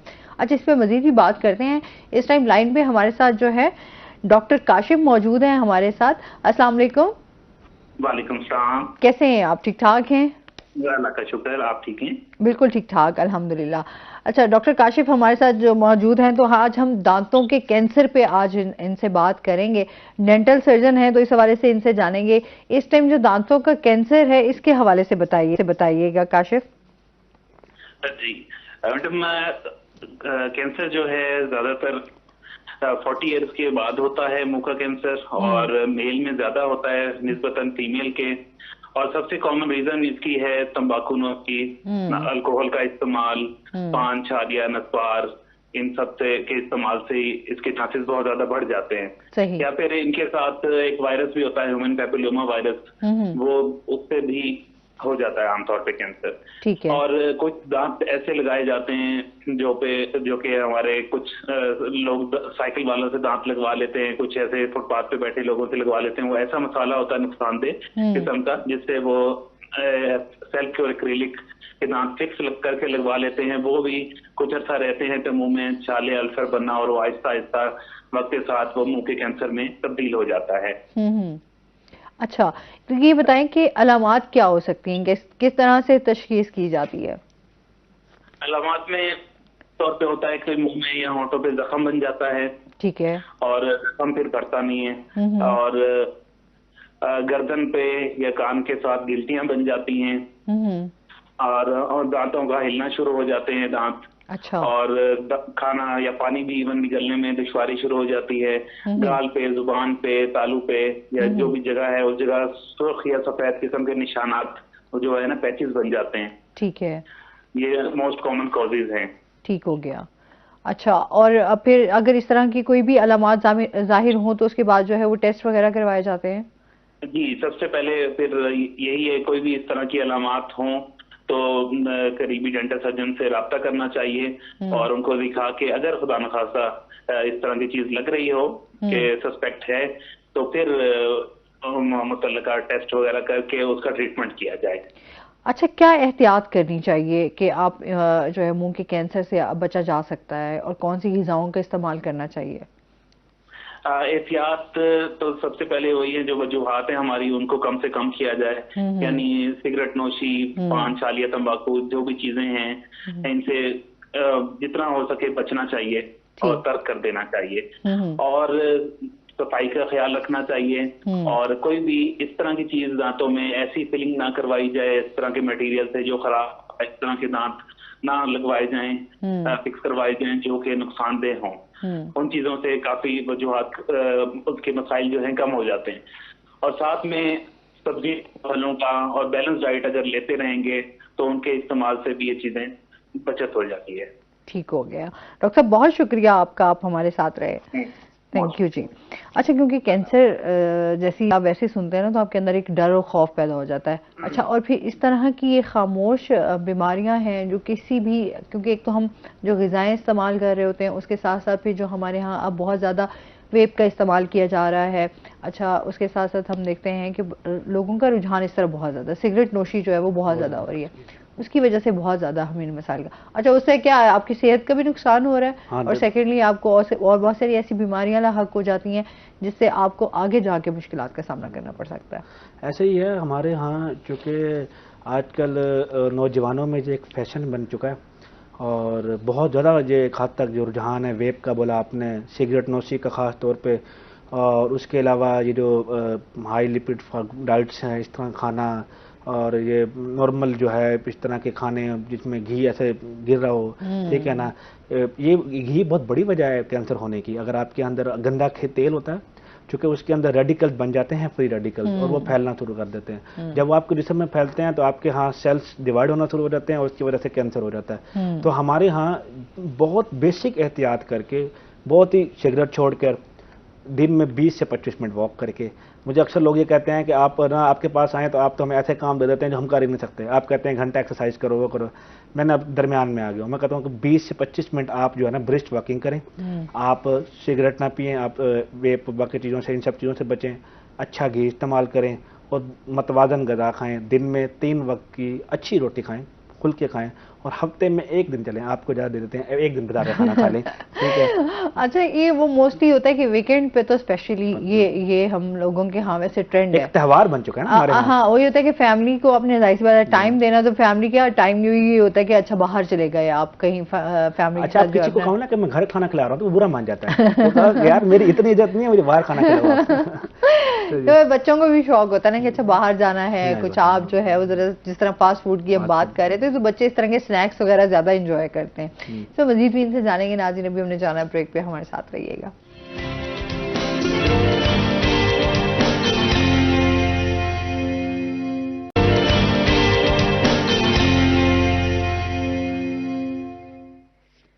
वेलकम बैक नाजरीन। अच्छा, ये बताएं कि जिस तरह से अभी हम जो है हमारा क्या वैसे डाइट प्लान होना चाहिए, क्या समझते हैं? सुबह का नाश्ता किस तरह का होना चाहिए, दोपहर में क्या खाएं, शाम को क्या खाएं? चले मैं आपको एक अडल्ट डाइट प्लान बताता हूं। चले आप आए हैं तो कोई तो फायदा हो ना। हाँ, मैं आपको एक अडल्ट डाइट प्लान बताता हूँ ऐसे बंदे के लिए जिसका एक मतवासत फाइनेंशियल स्टेटस है।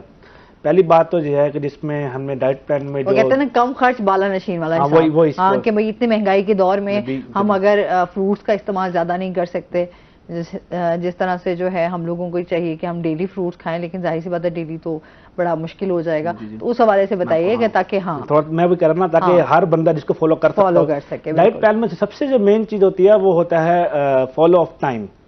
आप सुबह 8 बजे उठते हैं लेकिन आप नाश्ता 12 बजे करते हैं तो आपका डाइट प्लान वैसे ही धरा रह गया। आपने सुबह 9 बजे नाश्ता करना है, और मैं ये नहीं कहूँगा कि बिल्कुल छोड़ दें। आप एक छोटा पराठा ले लें, और अगर आपको अंडे का शौक है अंडा ले लें, दही का शौक है दही ले लें, लेकिन थोड़ी, ठीक है, आपने वो ले ली।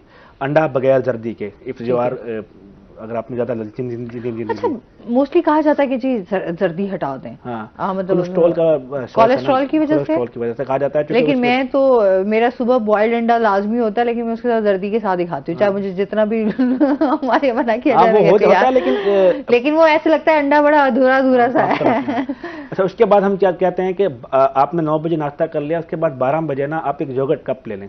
आप योगर्ट लें, आधा समझ लें, आधा पाव की योगर्ट ले लें, तो उसके अंदर आप ना 2 चम्मच इस पर घोल के डाल दें। इसका आपसे हाजमा तो इसका आपका बिल्कुल ठीक हो जाएगा, और आपके अंदर जितने भी जो मतलब इंस्टेटाइन के मसाइल हैं वो सारे हल हो जाएंगे। फिर आप दूसरा आपका कुछ ना कुछ पेट में भर जाएगा। फिर 2 बजे जो है आपका प्रेफरेबल तो यही है कि छोटी रोटी हो, छोटी रोटी से मतलब जितना ये हाथ है ना इतनी एक रोटी हो, और साथ जो है चपाती कह लें। हाँ, चपाती कह लें, हाँ, मतलब पतली रोटी जिस तरह, तो हमारे यहाँ से सरेकिन फुल्का कहते हैं, फुल्का जिसे होता है ना वो, और साथ जो है वो 2 चम्मच आप जो है ना घर का बना हुआ सालन ले लें, जो भी। क्योंकि अगर मैं ये कहूँगा कि जाएं ओट्स लेकर आएं बाजार से, तो वो आम कर सकती नहीं है। तो जो घर में सालन थोड़ा उसमें चले जाते हैं ना, एक्सपेंसिव हो जरा, वो दूसरे तरह का डाइट प्लान है। तो आप 2 चम्मच जो घर में पका हुआ है वो डाल लें, लेकिन 2 चम्मच इतदाल के साथ, ठीक है। फिर आपको 5 बजे जो है वो आप एक फ्रूट कप ले लें। आपको कोई फ्रूट तो पसंद होगा ना, कोई फ्रूट तो आपकी रेंज में होगा। एप्पल, खास तौर पे एप्पल, चूंकि एनीमिया हमारे यहाँ आयरन की जो कमी है, जो खून में मसाइल हैं हमारे, वो बहुत बढ़ते जा रहे हैं। हाँ। हमारे यहाँ हर दूसरी खातून यानी कि 50% ऑफ जो खवातीन है वो एनीमिक है, उनका HB लेवल जो है वो 5-6 है, तो इतना ज़्यादा मसाइल है। तो इसलिए हम एप्पल जो है वो खास तौर पे रिकमेंड करते हैं कि आप शाम को एक एप्पल ले लें, छोटे साइज का एक ले लें। और रात की जो रोटी है वो, अगर आपका वेट का उसका इशू नहीं है तो आपको बेहतर यही है कि आप कोई चीज़ स्टीम कर लें। हमारे यहाँ जो स्टीम का है ना वो कम है। अब हमने एक फॉर एग्जांपल चिकन पीस खाना है तो why not steam it, fried की तरफ हम फ्राई की तरफ जाते हैं। Win why not grill just steam क्यों नहीं करते हम? जब उसे ग्रिल जस्ट स्टीम, बारबेक्यू नहीं कह रहा मैं, ग्रिल जस्ट स्टीम, जब हम ग्रिल जस्ट स्टीम करेंगे उसको तो उसकी न्यूट्रिशनल कंटेंट भी रहेगा और उसमें फैट भी नहीं होगा। वो अपने ही जो उसका अपना जो फैट है वो उसमें ही पक जाता है वो।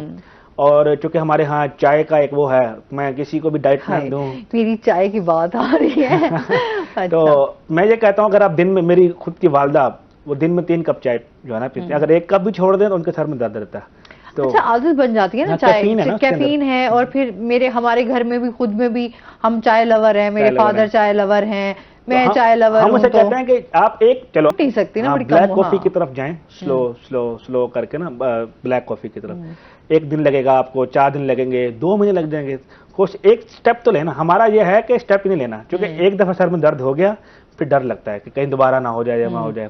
तो अब तो मैंने अपनी वालदा को जबरदस्ती रात को 11 बजे जो है वो चाय छुड़वा के ब्लैक कॉफी कर दिया। लेकिन वो बहुत सारे लोग कहते हैं ना, जाहिर सी बात है ब्लैक कॉफी का इस्तेमाल आपको जरा एक्टिव कर देता है, नींद नहीं आती आपको। नहीं, हर किसी का इंडिविजुअल है। जैसे चाय का भी हर किसी का इंडिविजुअल है ना, कोई सोता है, कोई सोने के लिए चाय पीता है, कोई जागने के लिए पीता है। ये बिल्कुल एक ऑपोजिट मामला है। इसी तरह ब्लैक कॉफी का भी ऑपोजिट मामला है। किसी को नींद आ जाती है, जैसे मैं अपना स्पेसिफिक अम्मी का केस बताऊं तो उनको नींद आने लग जाती है, मतलब वो रिलैक्स हो जाती हैं और वो। अच्छा। तो दूसरे मामला हो जाते हैं उसकी वजह से, लेकिन चाय से कम नुकसानदेह चीज है वो। ठीक है। तो ये मैंने आपको एक एडल्ट डाइट प्लान बताया जिनमें आपको 5 वक्त खाना खाना है, लेकिन मुतवसत थोड़ा करके। और इसमें मैंने रात को मैंने चिकन पीस भी ऐड किया हुआ आपकी खुशी के लिए कि आप उसको फ्राई ना करें, आप उसे स्टीम कर लें। आप अपनी खुशी से ना उसको स्टीम कर लें, उसका जायका कहीं नहीं मरता। अगर किसी को उस पर प्रॉपर मैरिनेट करना आता है ना, उसको प्रॉपर मसाला लगाने उसको आते हैं, ठीक है ना, बहुत ज़्यादा मसाले साल्ट नहीं लगाना, अगर नॉर्मल आते हैं तो उसका मेरा जाती ख्याल है, मेरी पर्सनल ओपिनियन में उसका जायका कभी कभी फ्राइड से भी ज़्यादा अच्छा होता है, ये बहुत ज़्यादा अच्छा होता है। तो ये जिन्होंने वेट लॉस करना हो फिर तो वो तो फिर हीटेड डाइट करेंगे ना। वो फिर जो 5 बजे एप्पल के बाद वो घंटा वॉक करेंगे और वो कहीं भी ये जो रोटी मैंने ऐड की वो रोटी नहीं खाएंगे, ठीक है। वो उसकी जगह जो वाइट ब्रेड मिल जाती हैं आजकल, होल व्हीट ब्रेड मिल जाती हैं, वो उसका कंज्यूम करेंगे, वो डिफरेंट। ये उसके लिए है डाइट प्लान जिसने नॉर्मली अपने आप को मेंटेन करना है। एक बंदा है जिसका थोड़ा सा पेट निकल रहा है, थोड़ा वो डिफॉर्म हो रहा है, मतलब अभी वो किसी बीमारी की तरफ नहीं गया, तो उसके लिए चाहिए कि वो अपने आप को एक हेल्दी डाइट की तरफ ले आए। फिर आप हफ्ते में 1 दिन या 2 दिन आप अगर बाजार का, और हमारे यहाँ चिकन का इस्तेमाल बहुत ज्यादा है। हाँ। तो मतलब अब हमारे बच्चे हैं वो सब्जियां नहीं खाते, तो मोस्टली होता है कि चिकन आप घर में लाजमी मस्ट है, तो उसका भी इस्तेमाल जो है। हाँ, आजकल ऐसा में ना, ये अब पहले हम रोते थे, चीखते थे 2 साल पहले, बस कर दो। अब हम कह के थक गए हैं, क्योंकि अब हम ना उसके बगैर हमारा ऑप्शन गुजारा ऑप्शन ही नहीं है। सेकंड बीफ की तरफ हम लगा दें बच्चों को तो फिर उसका जो होगा कि वो कोलेस्ट्रॉल बढ़ जाएगा एक वक्त के बाद, ठीक है ना। अब हम बुजुर्गों को तो बिल्कुल मना करते हैं ना, हम कहते हैं रेड मीट खाना ही नहीं है 40 साल के बाद।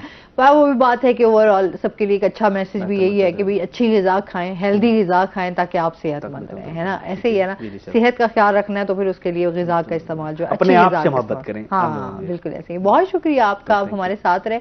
और इसके साथ ही नाज़रीन, आज का शो यहीं पर खत्म हुआ। अपना बहुत सारा ख्याल रखिएगा, दुआओं में याद रखिएगा। इंशाल्लाह ज़िंदगी ने साथ दिया तो मंडे को आपसे फिर मुलाकात होगी। अपने वीकेंड को एंजॉय करें। अल्लाह हाफ़िज़।